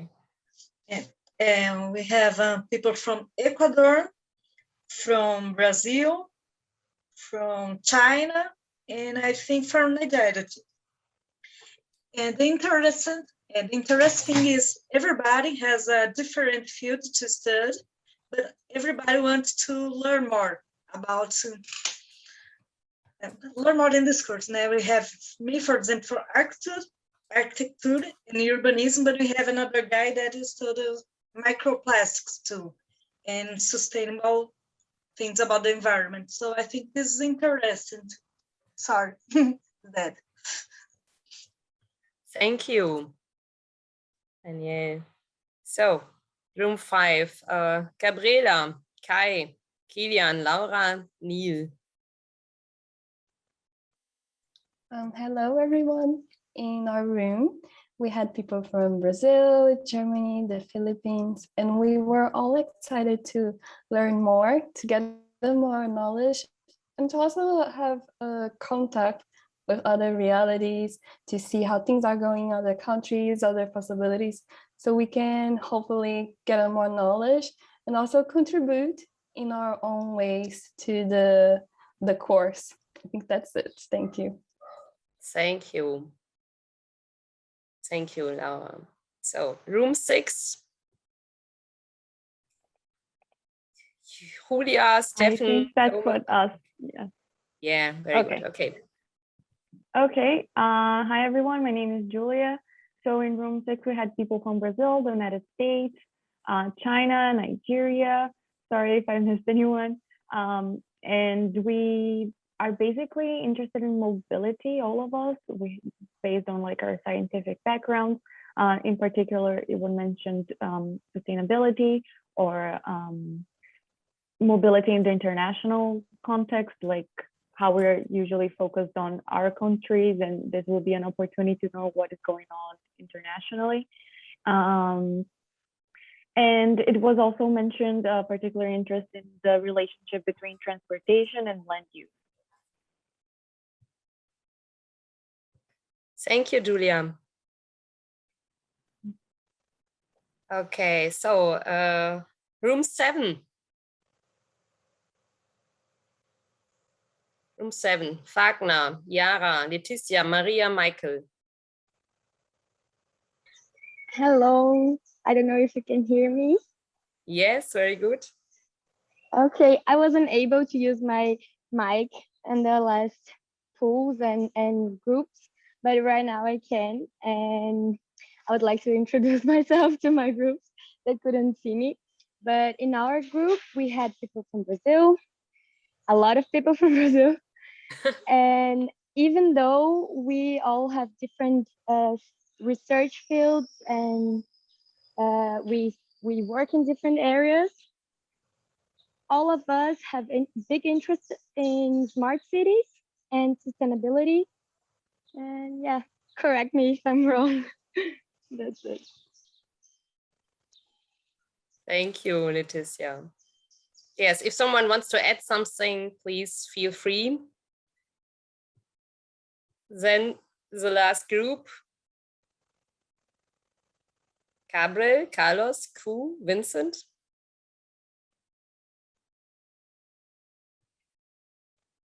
I'm not sure if you are shy or the technical problems we have. Hi, I'll represent the group.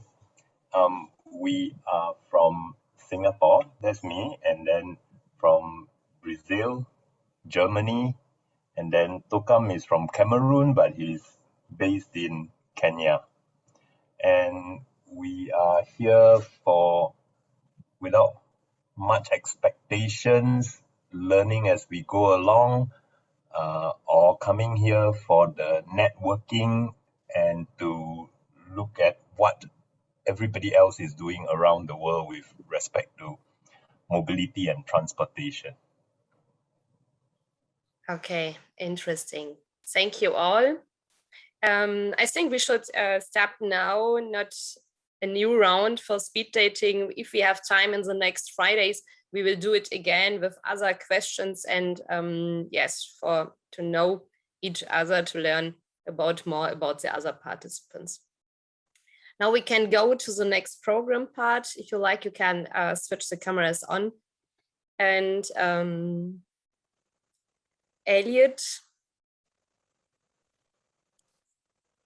and Ani, that's your part.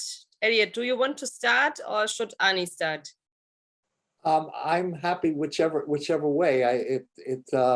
Anya has a better sense of it. I came to this late, so I have a couple things that I can talk about.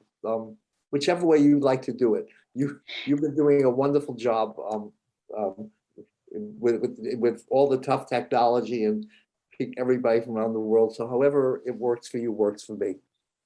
Elliot, I would then prefer if you start and then I will proceed, because at the end of my presentation I have 5 questions which I would like to give for work groups, so that would be a smooth presentation. So please take your floor.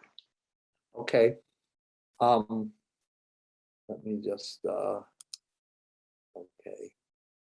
I'm going to have to share my screen and share my presentation. And can everybody see my presentation? Yes. Now. Very good. And first, a profound apology. As I said, my colleague Jackie Klopp is an amazing person who put so much of it together. And when I was listening to Ani speak, I understood why this worked. These are 2 people that understand collaboration and cooperation on a global scale.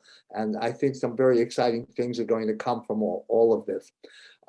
Having said that, as I think I mentioned, I'm an economist by training, and I ended up in transportation by accident. I didn't have a car accident. I ended up in transportation because I was asked many, many years ago to do a cost-benefit study on a highway project. And I came out deciding that these things it was dumb. But long story short, what the thing I'm going to do is the issue I'm going to raise today is that mobility is often seen as a private service. But when we start to talk about essentially urban life, we're talking about a public good. And because it has both those qualities, it often becomes very difficult to deal with in terms of sustainability. This picture is this is a Matatu depot in Nairobi, where I've done a bit of work, and you can see it's got a lot of private mobility. The question is this the most efficient way to get a public good? But let me back up a little bit with my next slide. The thing I wanted to say to you all that you should understand is that historically, and when I say historically, I mean almost until the turn of the 20th century, cities were no bigger than 1 to 2 miles. They couldn't be any bigger than where people could walk. And so traditional cities were walking cities. It's only after 1890 when we finally figured out how to have electric transit that it was possible to have the speed to move cities out. So the shape of cities and transport technology and transport modes have always been interdependent. So for a good part of the 20th century, cities developed around rail lines, around streetcar lines, around track. The form of the city moved out with the transit. And what happened after 1950 was essentially the automobile for a while made this issue of space almost seem like, because cities could literally exploded around internal combustion engines. Right now, we're trying to claw our way back from dependence on internal combustion. So this is what cities look like with trolley lines. we had the cities began to spread out where the trolley lines could go, and you began to get you could get medium range development in places like New York. This is 1900 New York. This is Broadway when the first subway line was being built in New York City, and but you can begin to see the density was anticipating the high speed subway lines which were being built. So there's a technological history to what happened to cities, but it's also important that history matters. In Kenya, where I've done a lot of work, the informal vehicles are called matatus, and the first matatus came about because the city of Nairobi, it was a colonial city, and the transportation system, the bus system, was for the white colonists. It wasn't for the people who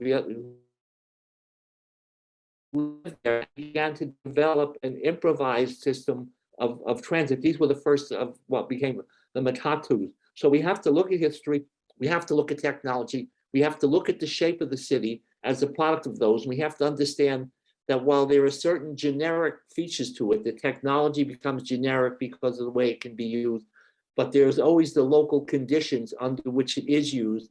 And if you're going to deal with the specific and the generic, you have to understand how they come together with each other. As I mentioned, I'm an economist, and one of the things that economists like to do is draw lines. I don't know why, we just like to draw lines.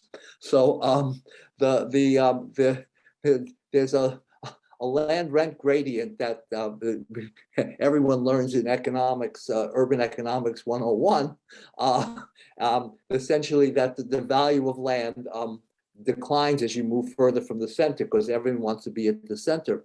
So what I've done is I've drawn a number of lines. The first line, I said the walking city before 1890. As you can see, essentially the walking city, the center was very valuable. The distance you could get out was about 2 miles because you had to be able to walk everywhere. Even when they started to have horse-drawn transportation, you couldn't do better. When transit came in, I call it the transit city, and I date it from 1890 to 1950, all of a sudden, the city can go out about 10 miles. You start to get these radial cities, and land values begin to move that way. With the automobile and the automobile dependent city, and I say 1950, and I put a question mark there, that literally metropolitan areas exploded. They had real cost to them, but that's what happened. And I drew a new line in orange. I call it the new transit city 20 question, because I think what we're going to do is we're going to move back to, in fact, cities that somewhat echo the old transit city, but in fact they're going to be a little bit different. Now, one of the things that I want to stress, and it started with this, is that treating urban public transportation as a private good is a bad mistake. Write that down. And the reason is, as I said, I come from this is economics, and the thing that makes economists happier than anything else, they say, is competition. The more competition, the better.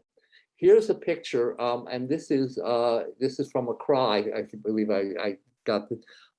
We have competition. You couldn't get more vans in there. The problem is it doesn't work when street access is scarce. So access, and in the end, it's not mobility that we want for people, it's access. And access is a public good. And the reason it's a public good is that when I take a trip to go somewhere, I'm not the only beneficiary. You benefit, the people at the other end benefit. That's why land values are highest where there's good mobility and good access. If access to the public good that we're trying to maximize, transport becomes one way to get it, but it is not the only way. And it's the day and age of the internet, as we all know, right now, we're all very accessible to one another in ways that weren't possible even 20 years ago. And so the issue has to be access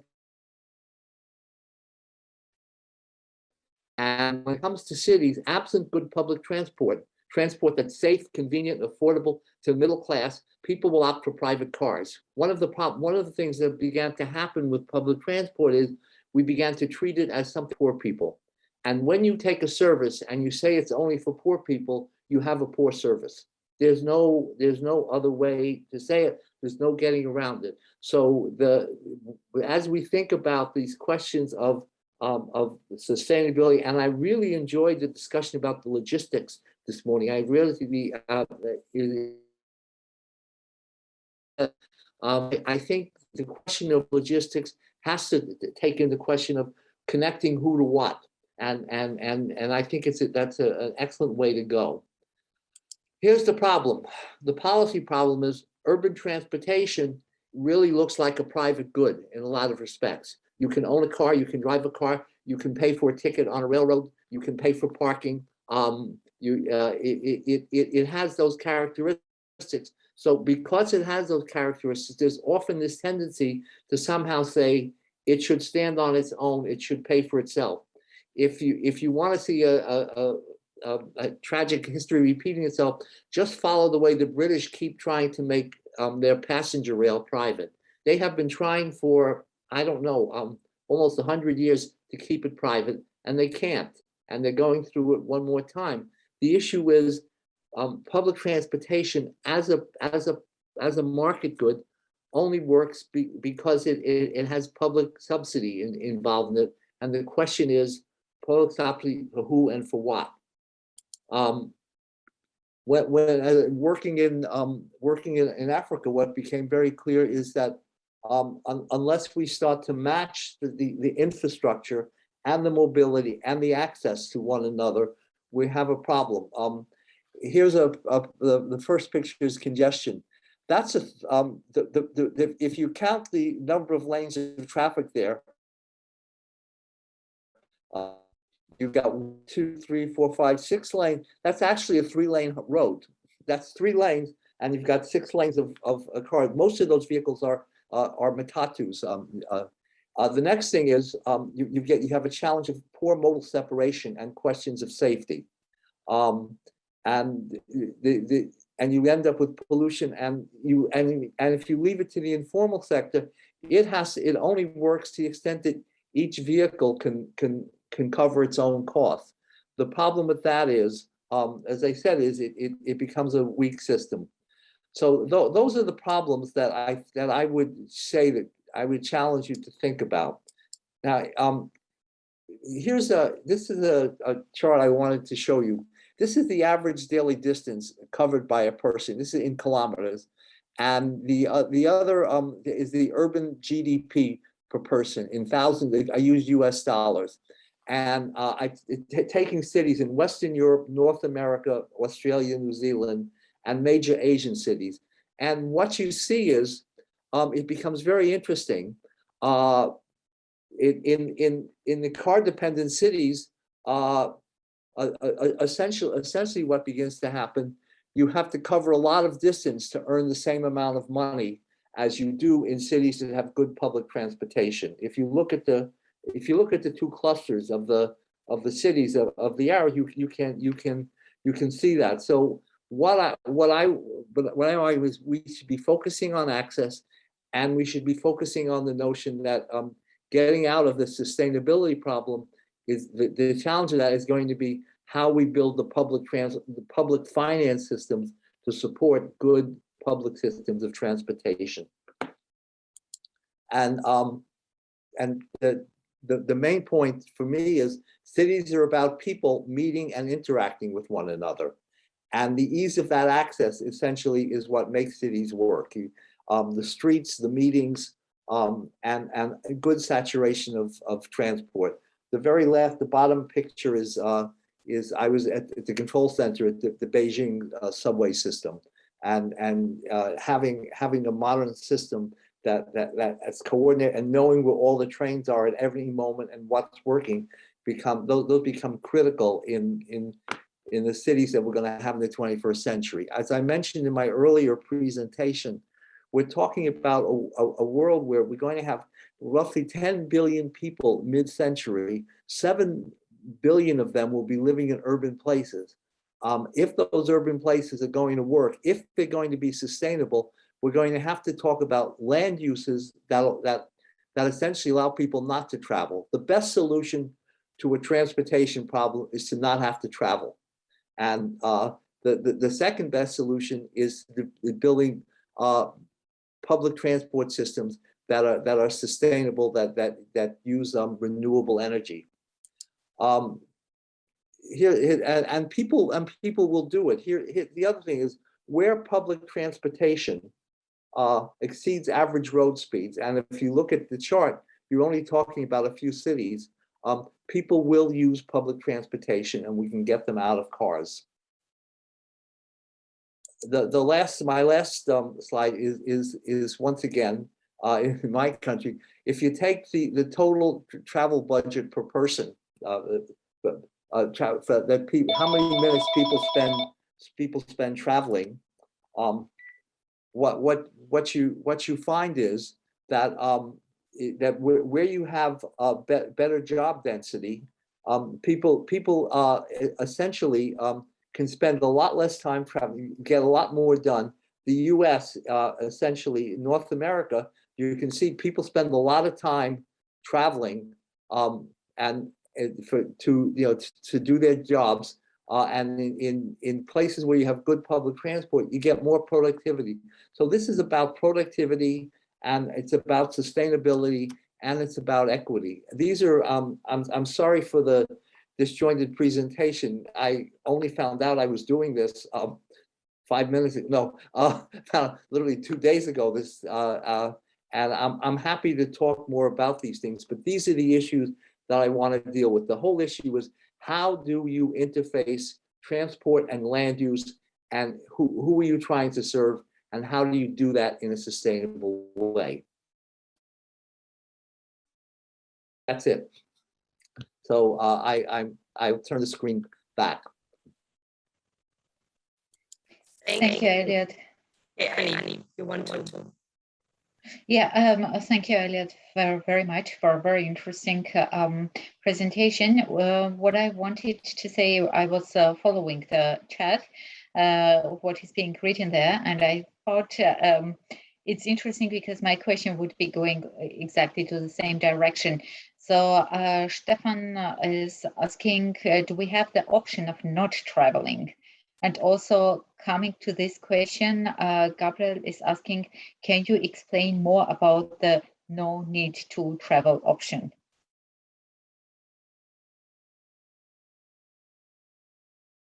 You are unmuted, Elliot.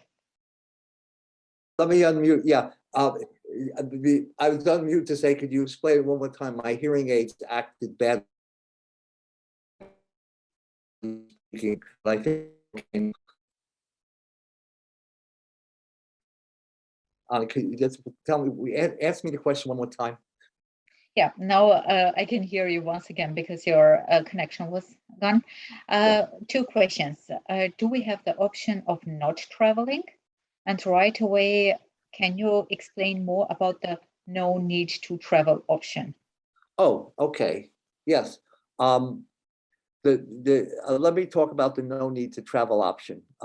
There's two ways you can solve the problem. The reason we have cities, if you think about this and you ask, why do we have cities at all? What I've always taught students is that cities are a solution to a transportation problem. The reason we have cities is not to travel. Cities become ways to co-locate activities, to co-locate people.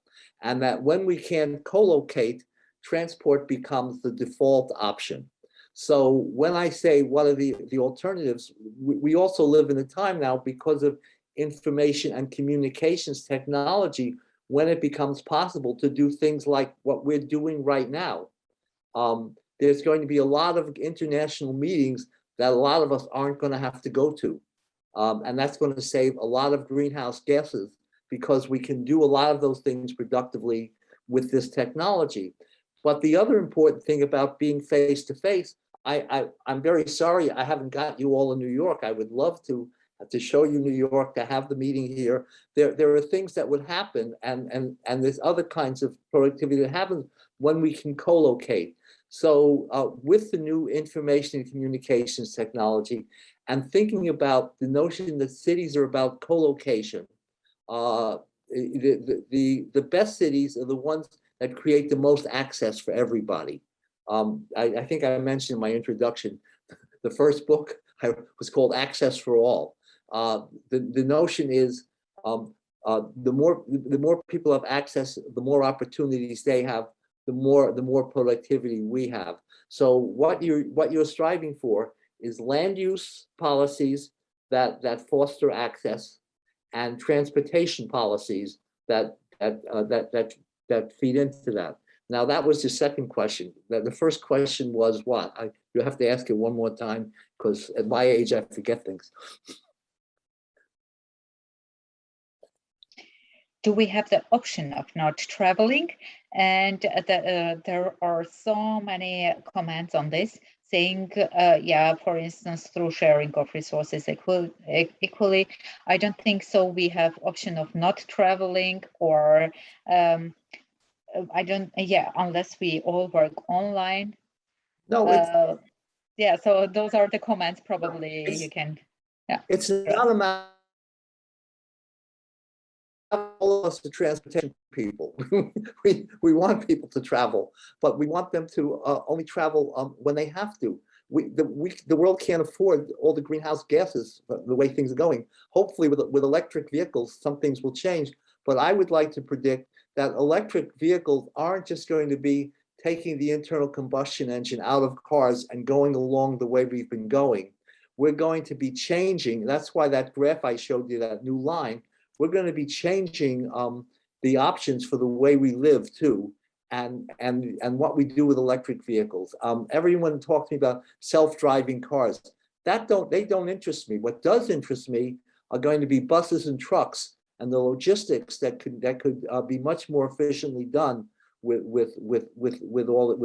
artificial intelligence and that technology. So I think things you have to do, we have to begin to think about, rethink the notion of what we mean by cities and urban space technology, so that we get to travel in ways that are productive. It's a waste of anyone's time to spend an hour and a half sitting in traffic, because that's the only way they can earn a living. And when I was working in Nairobi, and I would have meetings when I'd be in town, people who would be living, they would have to get up an hour and a half earlier just to get into the city on these congested roads.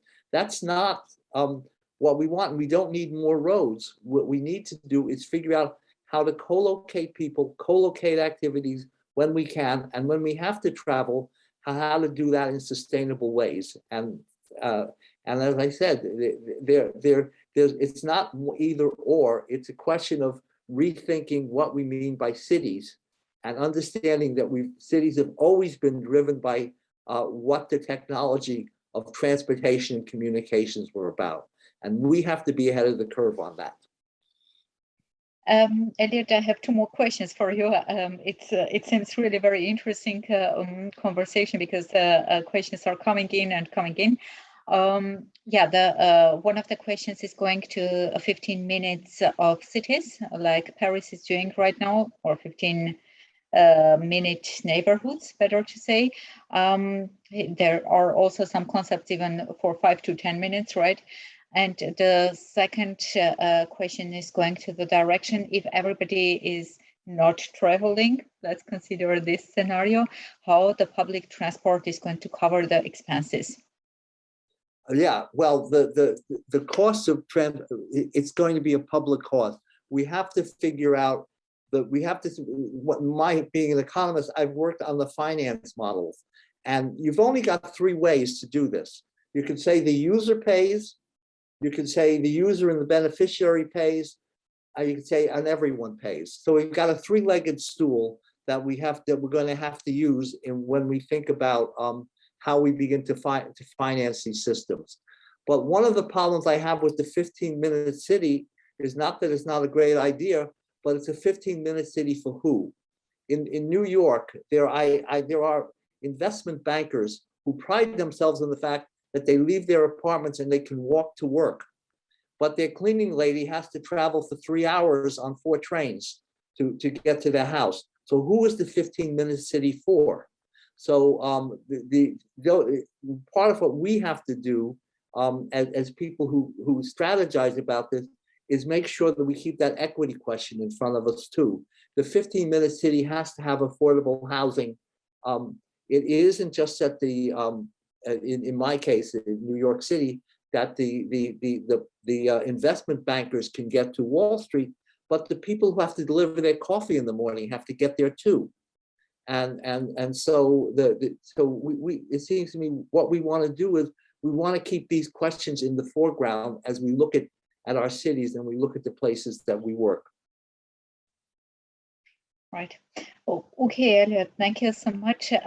Just an anecdote from my side. When I was going to enter my visiting professorship in Oklahoma, everybody told me I am supposed to buy a car because in the USA, without a car, you cannot move. And I said, no, I'm not going to buy a car. I'm going to optimize my location where I live. And I bought or I rented a house, which was exactly 30 minutes walk to the university and the other 30 minutes walk to a grocery market. So it was working perfectly fine. And everybody was asking, how did you survive 5 or 6 months without a car in the USA? If you wish, it is doable, surely. Yeah, well, my own,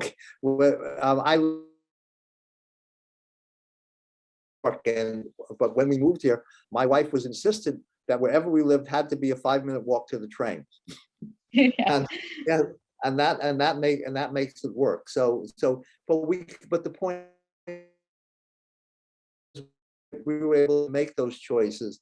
The point is to make those choices more widely available. I don't know if my connection failed, but to make, in other words, the goal is to think about making those choices more widely available. When we look at the city, in the cities in Africa, and Festival will probably talk about this more than I know more than I do, but we really have to talk about how we begin to rethink the use of space, where housing can go, who can walk, who has to travel, how to make that work, and we have to talk about public investments in making that infrastructure work.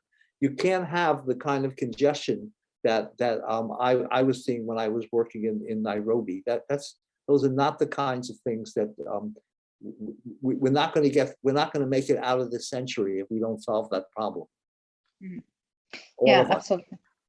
That's true. That's true. So there are so many interesting questions, Elliot, coming to you, and I would suggest, so that we don't use the time, I don't want to ignore anybody's question, but we can take this question without delay, right?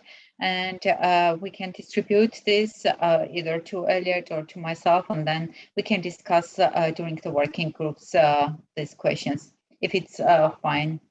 I just want to pick on, Azam asked a question. He said, it's not feasible for government to subsidize the whole transportation system.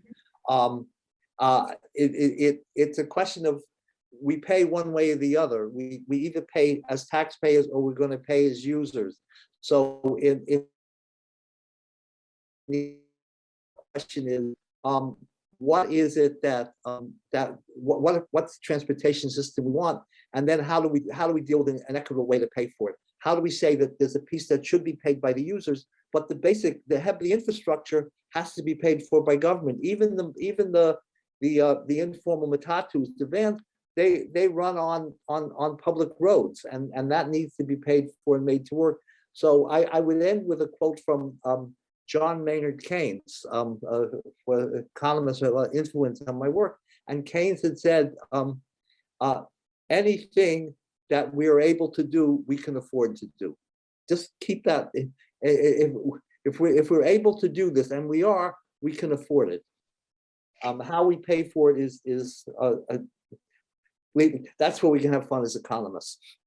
Yeah, that's really good attitude, and I liked very much your statement saying in one or another way we are going to pay for public transportation, either as a taxpayers or as a users. And the best example is in Germany.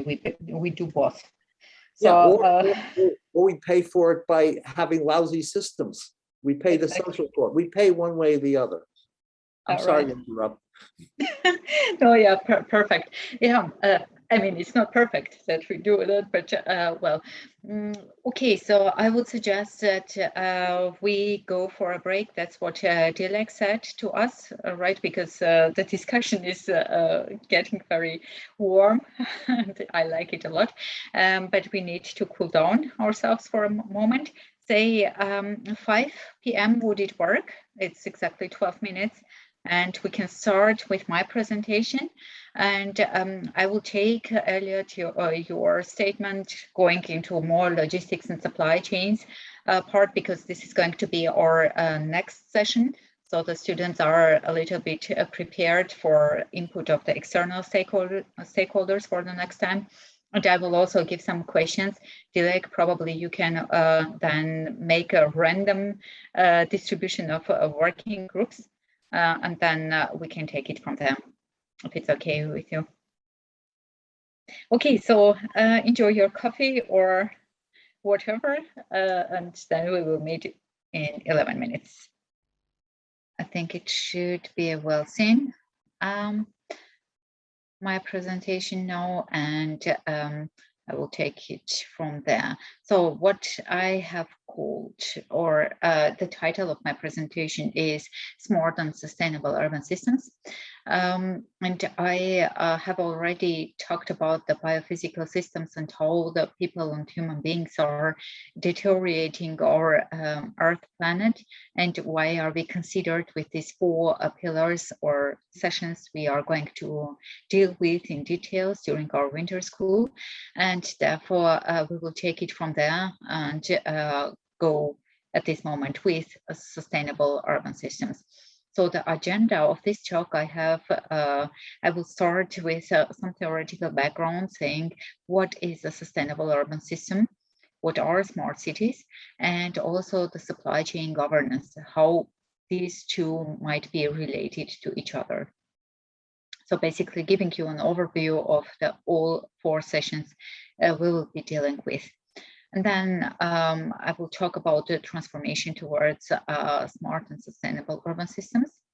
Last but not least, I will give you some questions, asking you to work over these questions within several groups, and then we will discuss what you have been working in the working groups during the next session.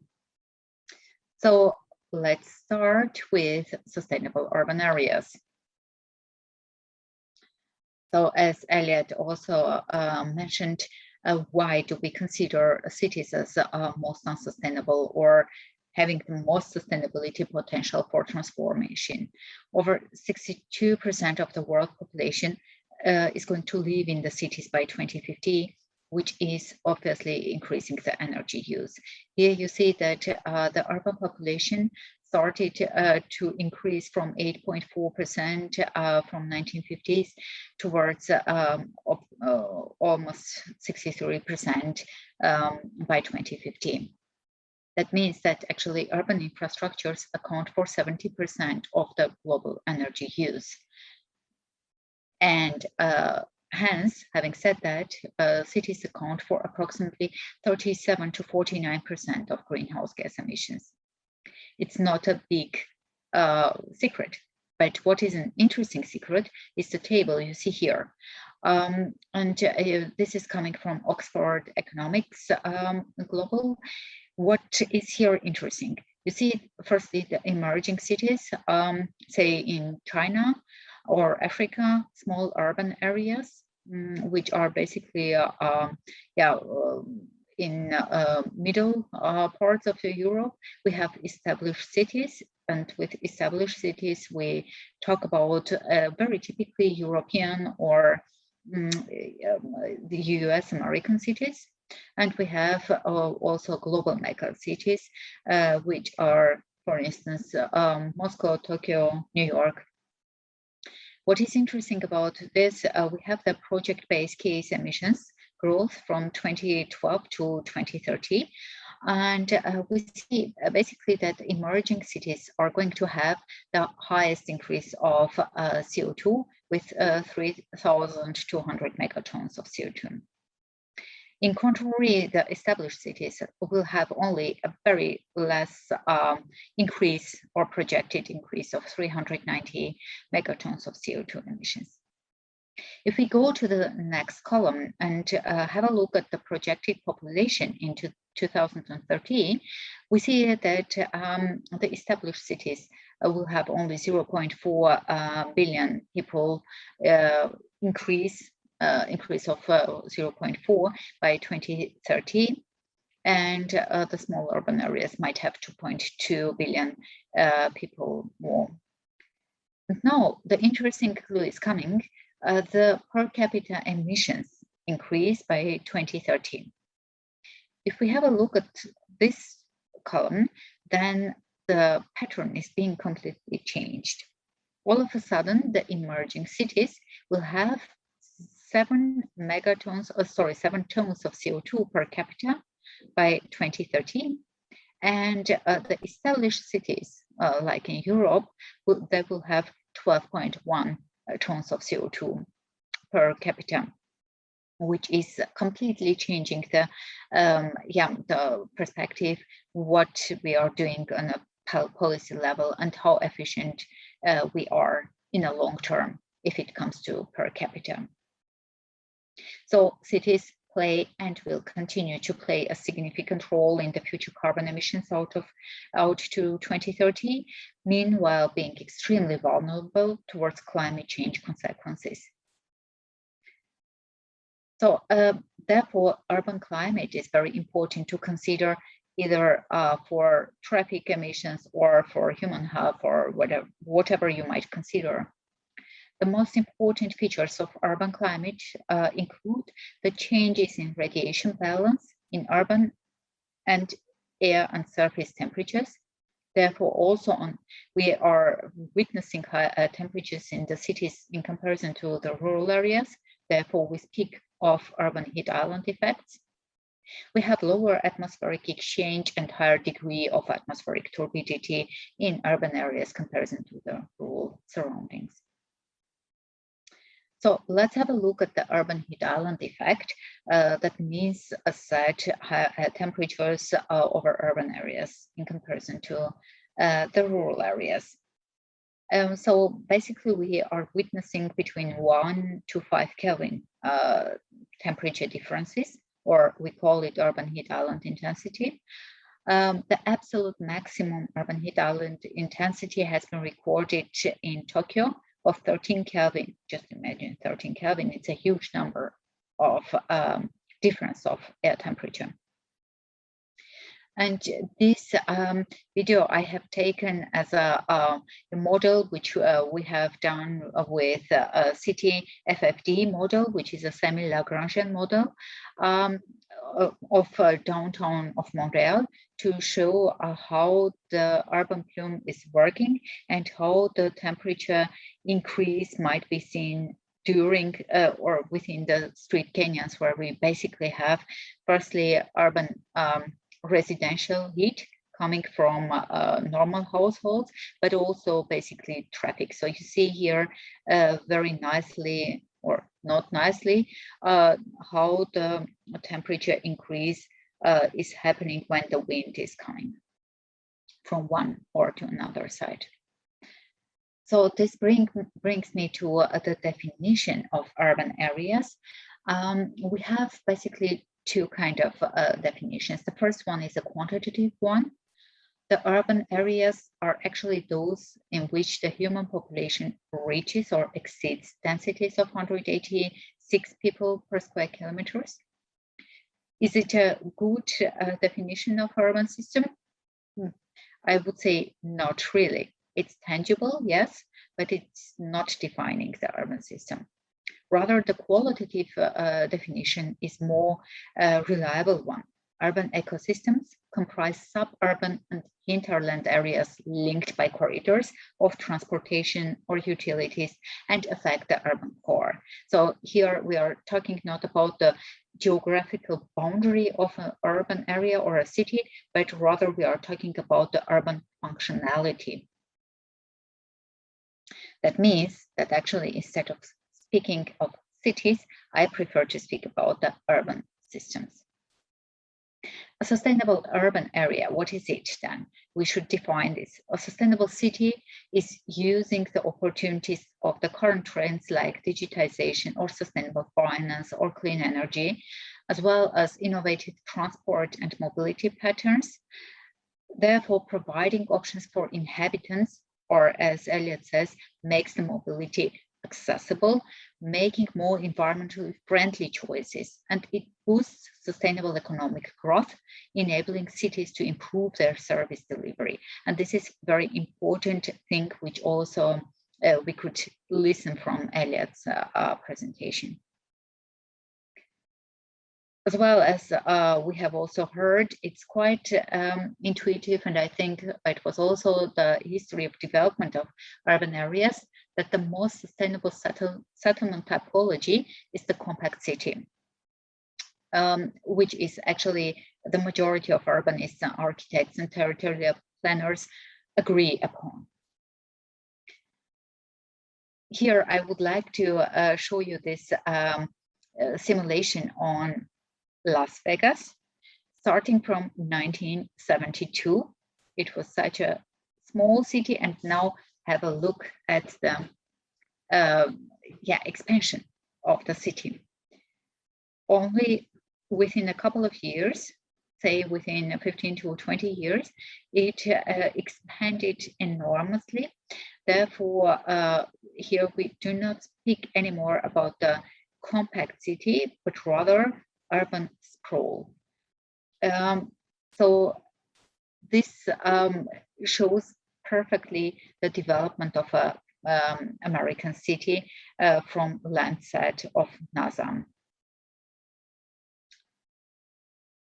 This brings me to a question: why is actually an eco-compact city more sustainable than a sprawl city?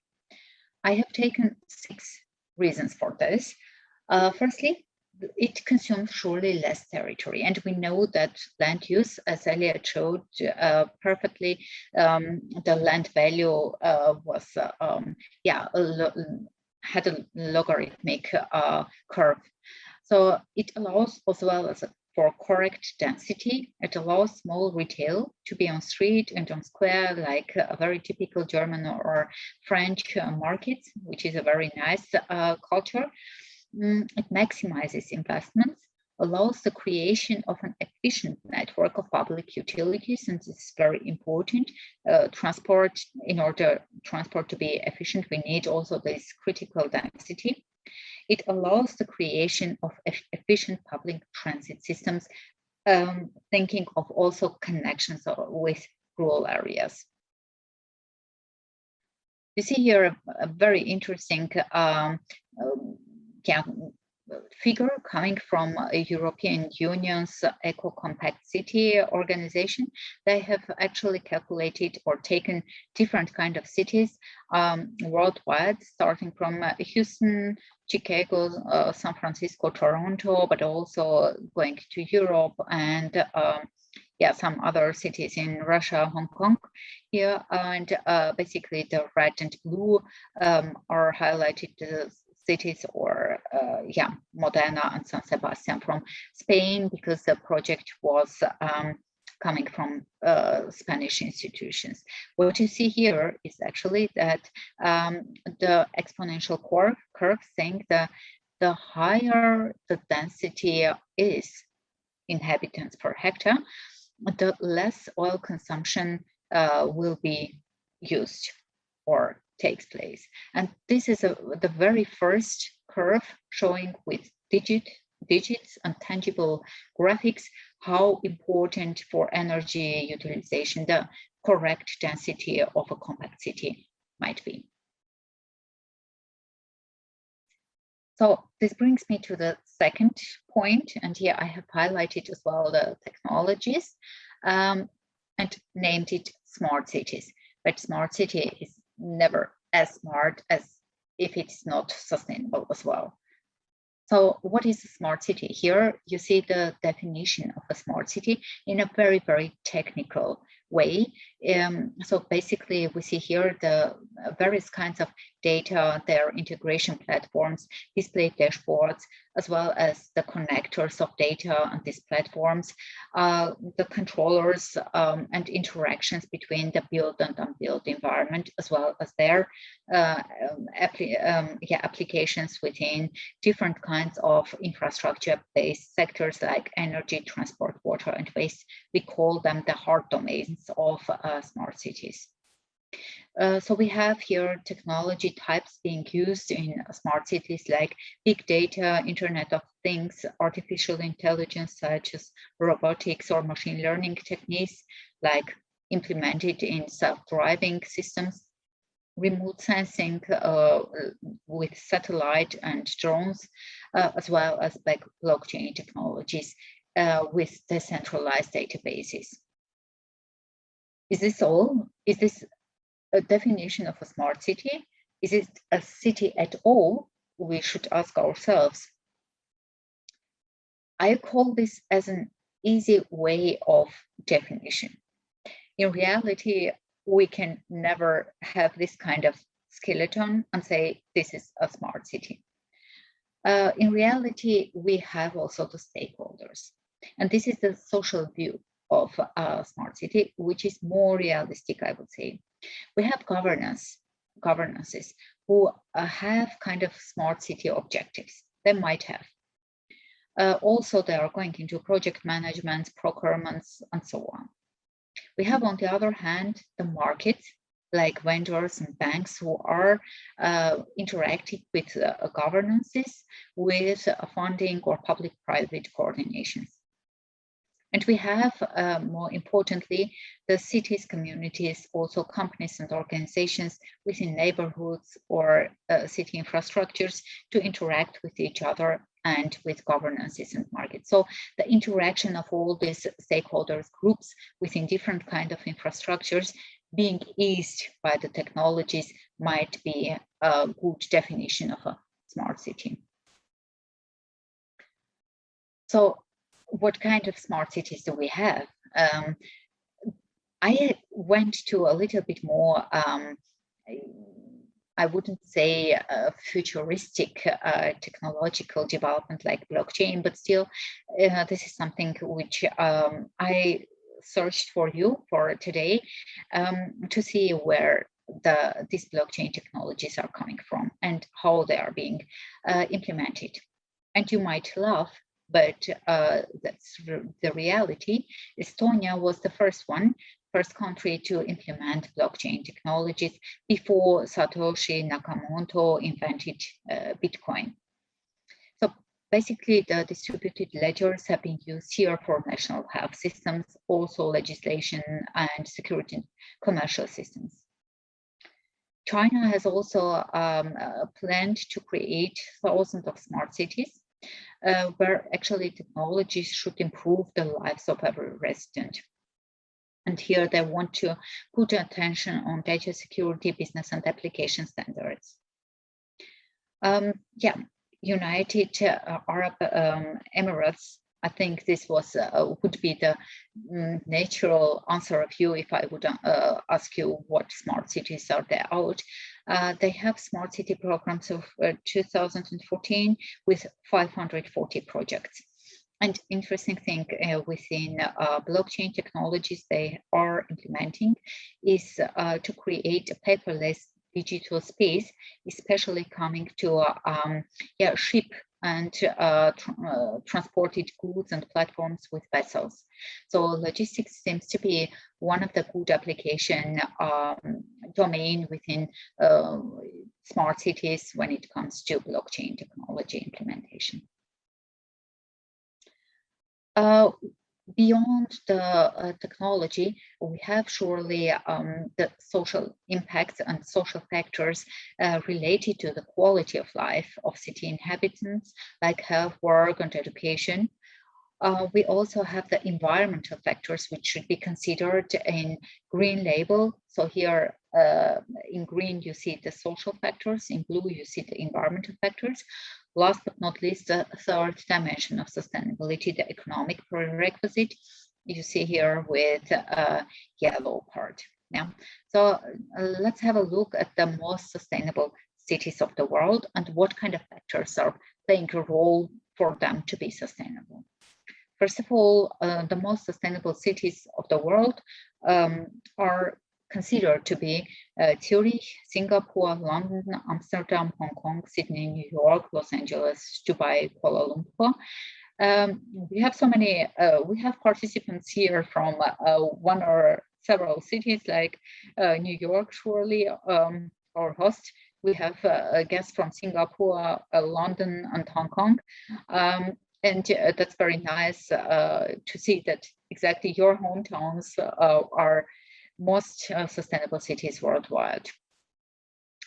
Have a look at this simulation. You see approximately the share of the social, economic, and environmental factors playing the role why exactly these cities are considered to be most sustainable. If I run the simulation once again, you see that basically these three factors are more or less equally distributed, except in Singapore and in Hong Kong, where the economic factors play much more role, as well as in New York. For the other cities, more or less, as we said, the three bunches of the factors have the same quality, I would say.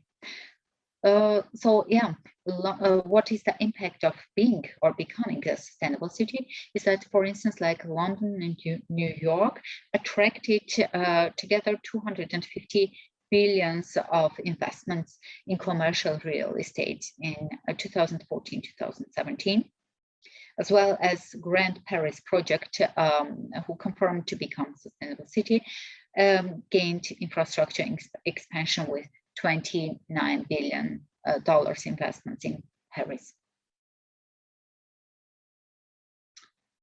That was about smart cities. Now let's go to supply chain governance.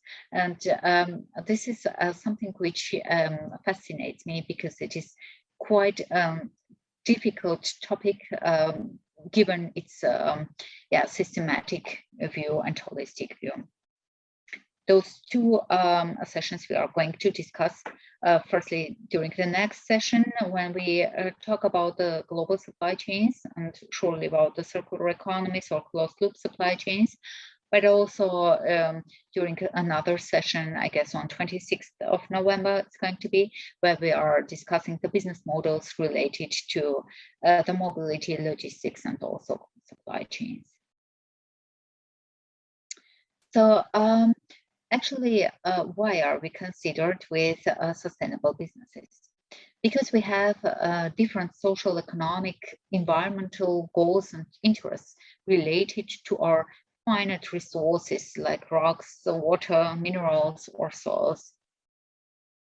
We have also very complex drivers or trends like climate change, population growth, urbanization, changing consumption patterns, which is very important.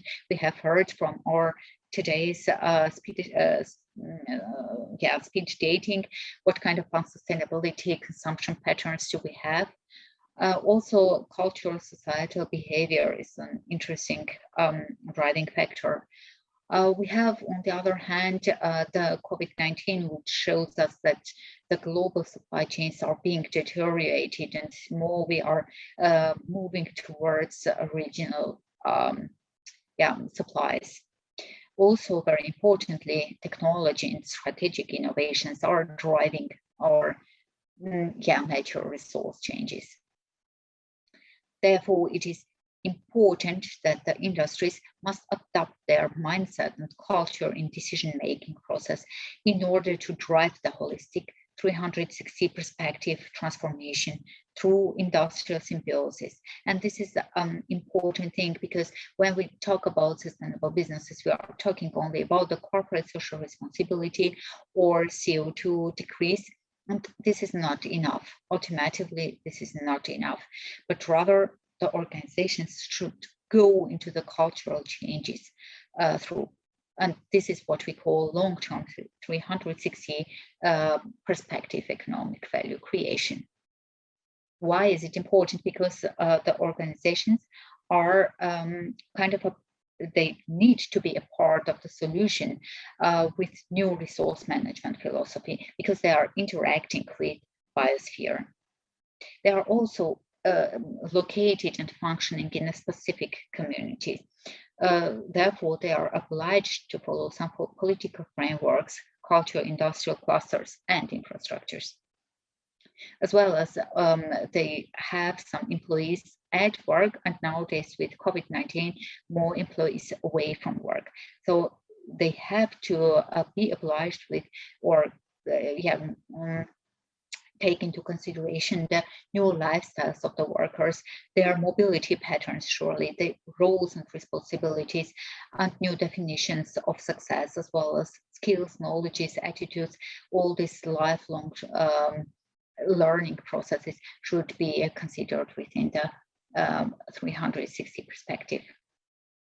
And very importantly, sustainability should be in the core of the business models. And this is something you have to bear in mind if at some point you are creating an entrepreneurial spirit and you want to become a business or start a business.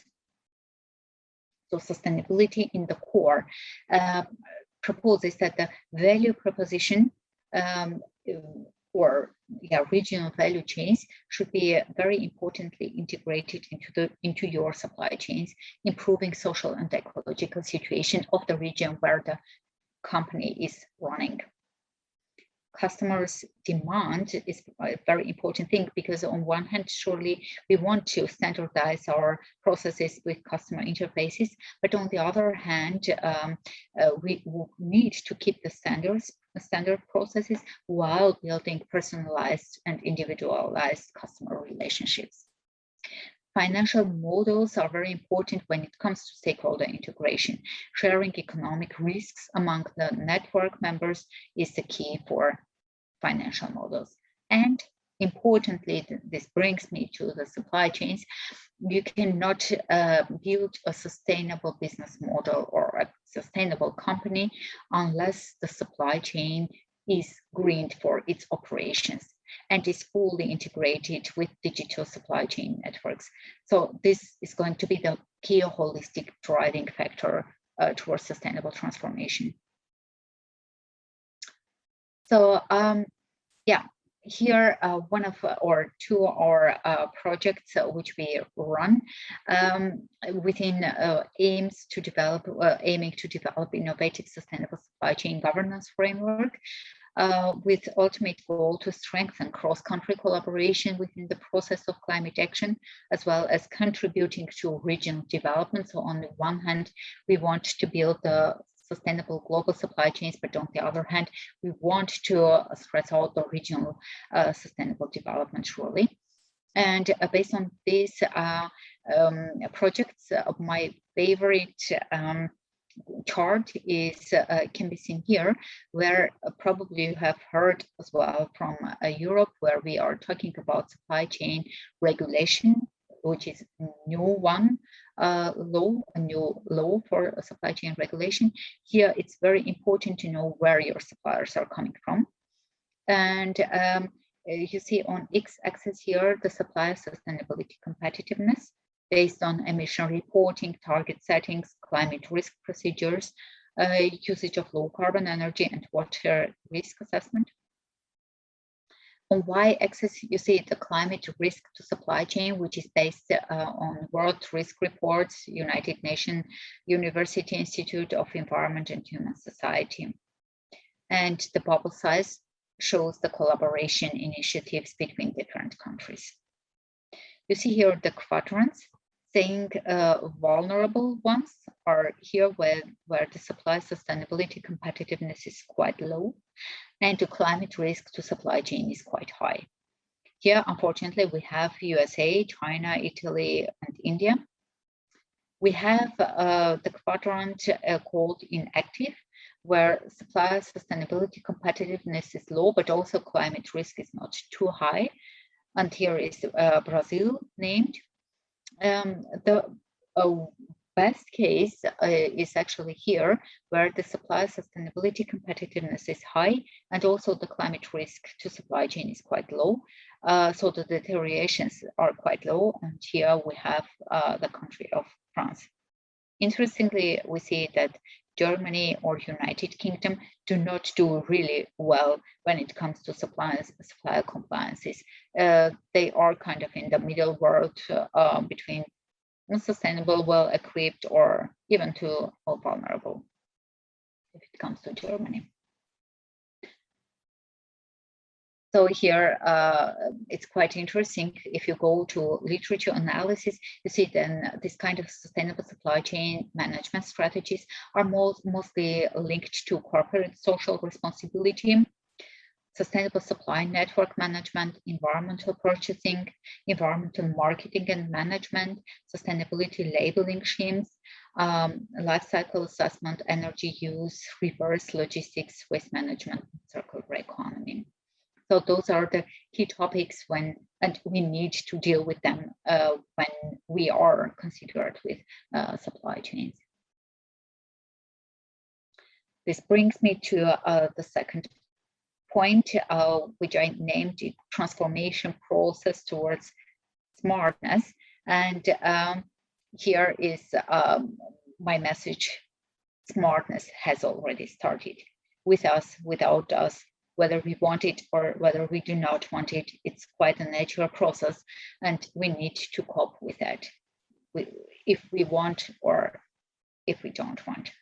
So you see here, what I said right now, the smart journey has already started. And it started in 2005 in basically in the sector of finance and retailing industry, when PayPal was the first firm saying or enhancing the e-commerce payment market. Then Amazon started, then Klarna in financial segment, but also in retailing segment, we can call Amazon as well. Then we had Costa di Diallo. Then afterwards, hotel and food service industry started to become more smart in early 2010s, when with Lieferando or the other firms like Zalando from retail. Then we had the transport sector and energy sector. The transport sector started with mobility as a service opportunities. So they like Daimler or the other big car industries, they start to sell not a product like a car, but rather a service like Car2Go or a Drive Now or Uber, where you buy the mobility as a service or share several cars with each other. With energy and households, we have here the energy utility of RWE, who started in early 2011 with smart home products. And then we had relatively later the merging of transport and energy with a perfect example of Tesla, but also E.ON. So this journey has already started. We have the trends here, which are driving the transformation to smartness. And we have also the influencing factors on urban economy, like urban sensors, sensoric systems, high-level connectivity, which is important for autonomous driving, decentralized energy production, as well as open data or 3D printing. Just imagine if you are not transporting the goods, but rather printing them at the place where the demand is high. And we have also human-computer interaction, which is very important for governmental or participative governance structures as well. Now I have a question to you. And please take your, again, Mentimeter. I just had this during our conversations here, and that's why interesting thing for you to do an exercise very shortly, the employment trend. You can scan the QR code, you know this, and my question here is, which sectors will face the largest decrease in employment due to digitization in, we can call it in Germany, but wherever you need. I will start the sharing by 2030. What do you think? Which sectors will face the largest decrease in employment? Is it retail, transport, health sector, or automobile industry? So I will stop here sharing and go to my complete. Just a moment. You are already having the answers, and that's nice. Which sectors will face the largest decrease in employment due to digitization by 2030? Most of the people are answering retail, but only 12 people have voted. Now 14. Okay, but I think anyways, the trend is quite clear. Basically, you say retail. Let's go back to our presentation and we will see the answer right away.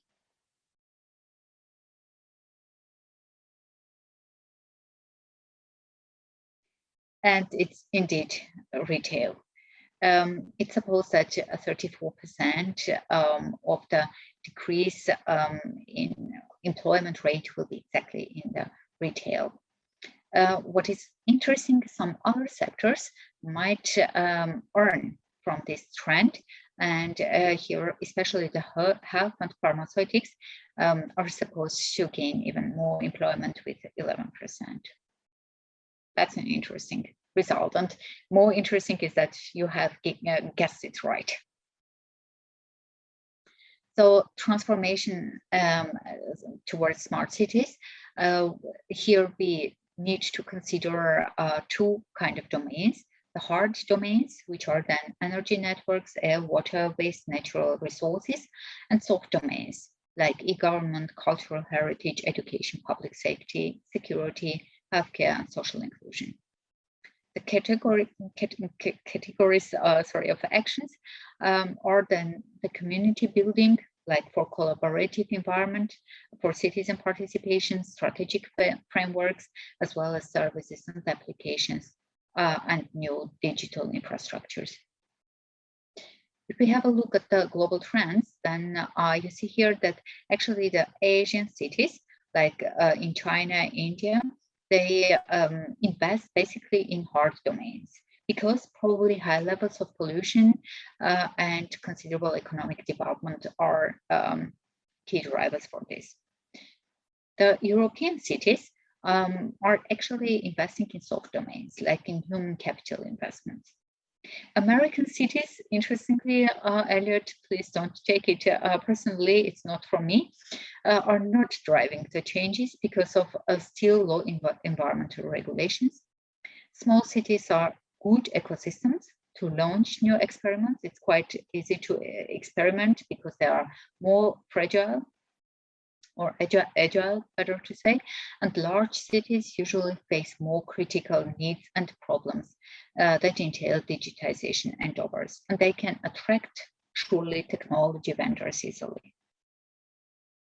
Now I come to my second question, which is which organizations have actually the highest level of participation in smart city activities? Are they coming basically from industry, research, government, or civil society? now we go to that question, and we see here the voting. And for me, you was too fast. I'm not Ah, sure. okay. If I was too slowly or. Okay, sorry. I will do it once again. So. Thank you.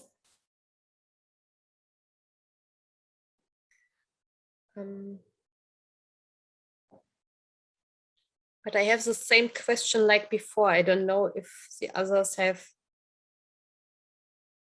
Yeah, me too. You too. Sorry. What it is is the the same survey. Okay. Okay. I need to change.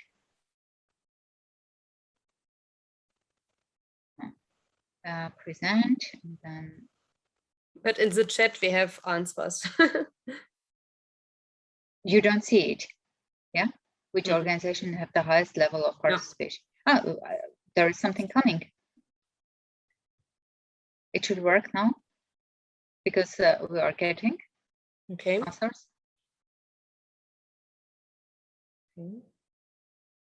Yeah, there are lots of answers.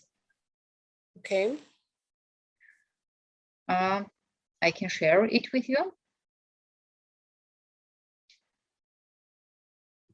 So, industry, research, government. Okay, so basically the answers are from industry. Okay, so I will share now my answer, and it is indeed industry. That's true. So again, the guess has been correct. And we see here that actually the most sustainable cities like Amsterdam, Barcelona, Helsinki, and Vienna, they have done a very intensive research, seeing or analyzing where these innovations are coming from. And basically it was really the lion part from industry, then a little bit from research as the second one, and then the third one from government. So again, we see that very important is that three kind of stakeholders within the triangle are working together. And now I'm coming to the very last part, and then we will be done for today. Some questions for you to answer. And by the way, I will give you my questions, and then I will be happy to take your questions when it comes to my presentation shortly. So the questions are related to new delivery methods and business operating models for the green last mile. So I will just jump to the questions. These are the questions I thought might be very interesting, and I have adopted those based on your expectations and our speed dating, which you have said would be interesting for you to learn. And interestingly, it would be also interesting for us to learn. And that's why these questions. I have identified 5 questions which might be very interesting. The first question is, what is the state of the art or technology in the last mile logistics? What kind of concepts are there? Best and worst cases. We can call it last mile logistics or urban mobility. Both of them are interesting for us. The second one is, which of these concepts can be implemented in your countries? Why? What are the drivers and barriers for efficient implementation?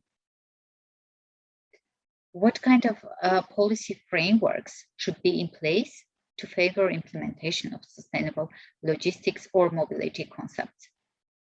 So what kind of policy frameworks do you have? What do you think, what kind of policy levers are there at all to implement this kind of concept? How could business models for sustainable last mile logistics or urban mobility ecosystem look like? If you can come up with a very interesting concept, that would be really fantastic. How do this concept change the urban systems? And this is very important thing. What do our cities look like in the future? You can surely start working with these questions. And that is why we will be always with you with some hands-on tools. And also during the next sessions, we will have more kind of organized sessions where we will have 2 hours of input from external stakeholders, and the rest of the time we will be discussing these questions with you, but as well as some case studies will be given from our external stakeholders on top.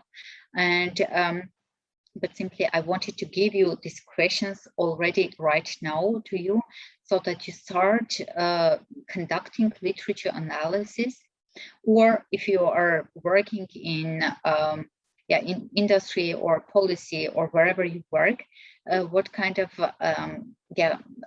concepts might be from that point of view, from your point of view, from your country point of view.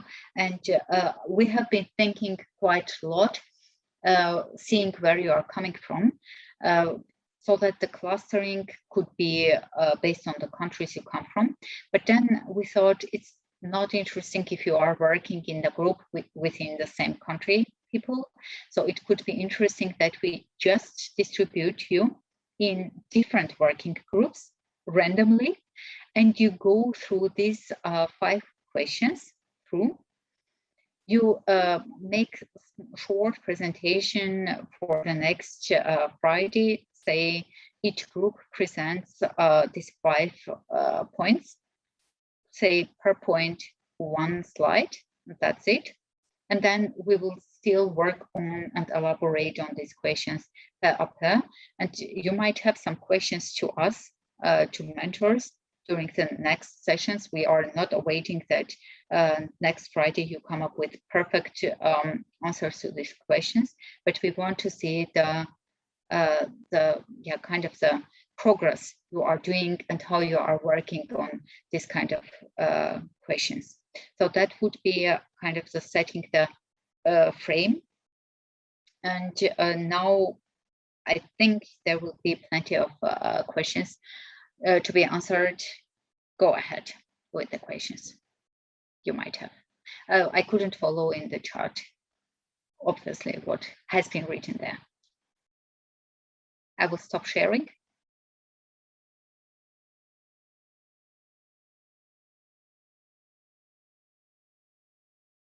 So Dilek, are you going to moderate the discussion session?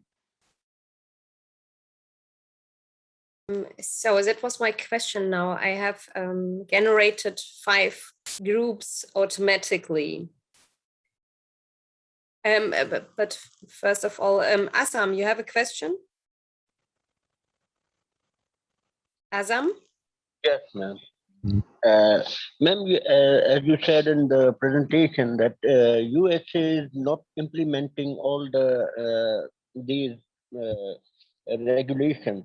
Can I ask why? Why is the problem with the USA, or what is the main reason behind that?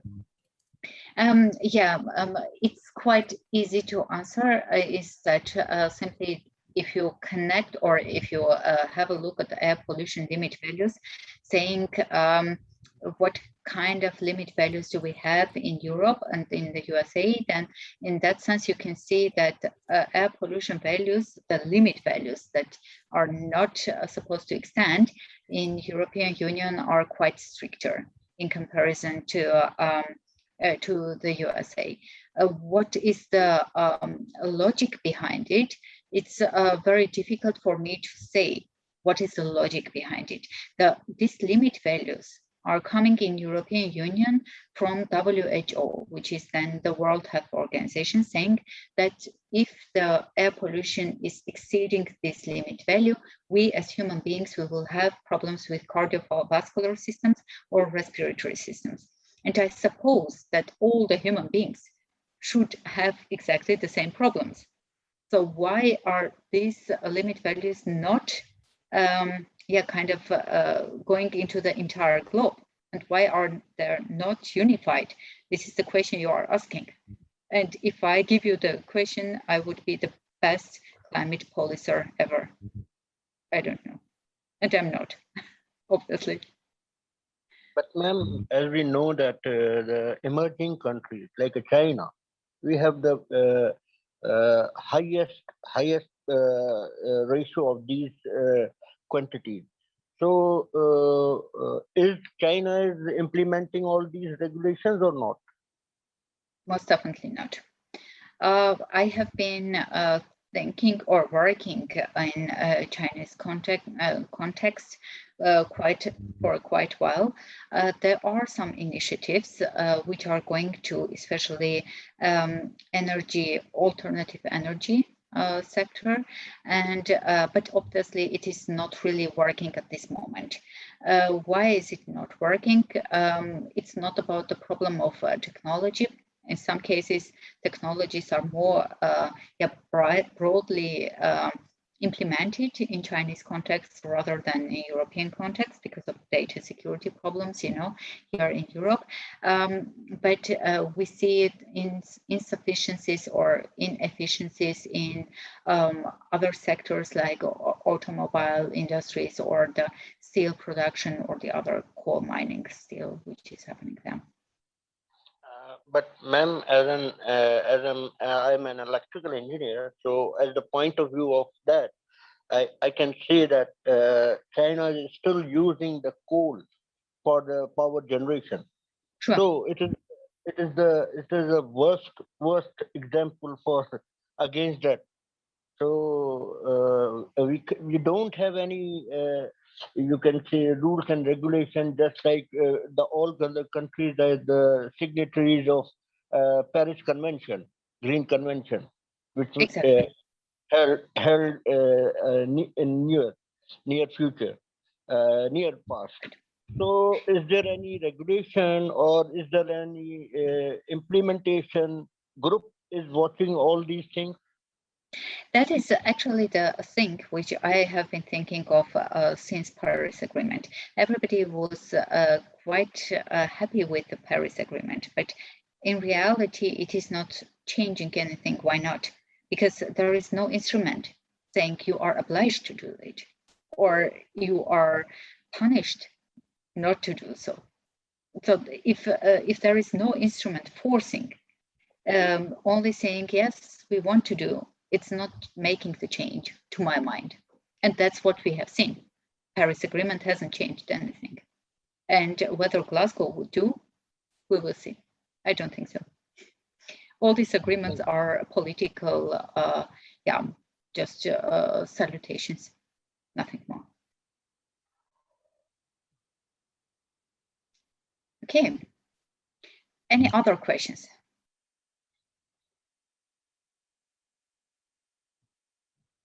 Elton, go ahead. You have to. I'm sorry, sorry. I think yes. Thank you, Professor. Thank you for explanation. And my question is about when you said about the supply chain, about inactive, vulnerable, sustainable, and other things.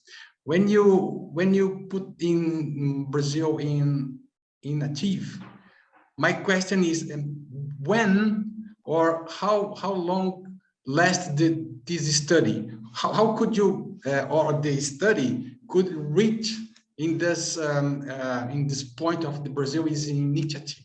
Yes, right. A good question. It's not me having done that. It was 3 consultancy companies doing that.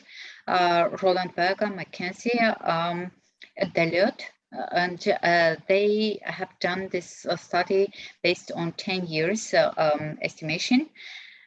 By the way, the question is very good because it ended before COVID started. And it would be really very interesting to extend the study beyond COVID. Indeed, very good question. So it's not me having put this, study together. Yes, I see. Thank you. Because it's here in Brazil, we are experiencing a bad mood, a bad time for this thing. So if this consultant would be another study, maybe these things will change a little bit. Thank you very much. Indeed, we are living in dynamic world, indeed, and that's why I'm trying always to get the latest studies. But obviously, during COVID times, there was no global study done on this. Yes. Thank you, Professor. Thank you. Thank you, Elton. And you are from Brazil? May I ask you? Oh yes, I'm from Brazil. I'm living here in São Paulo, and there is I would be glad to answer these questions for the next time about my city. Thank you. Thank you so much. Thank you. Okay. I created automatically 5 groups. I will share my screen. If someone says no, we should switch or change, please feel free and say it now. Otherwise, the groups are created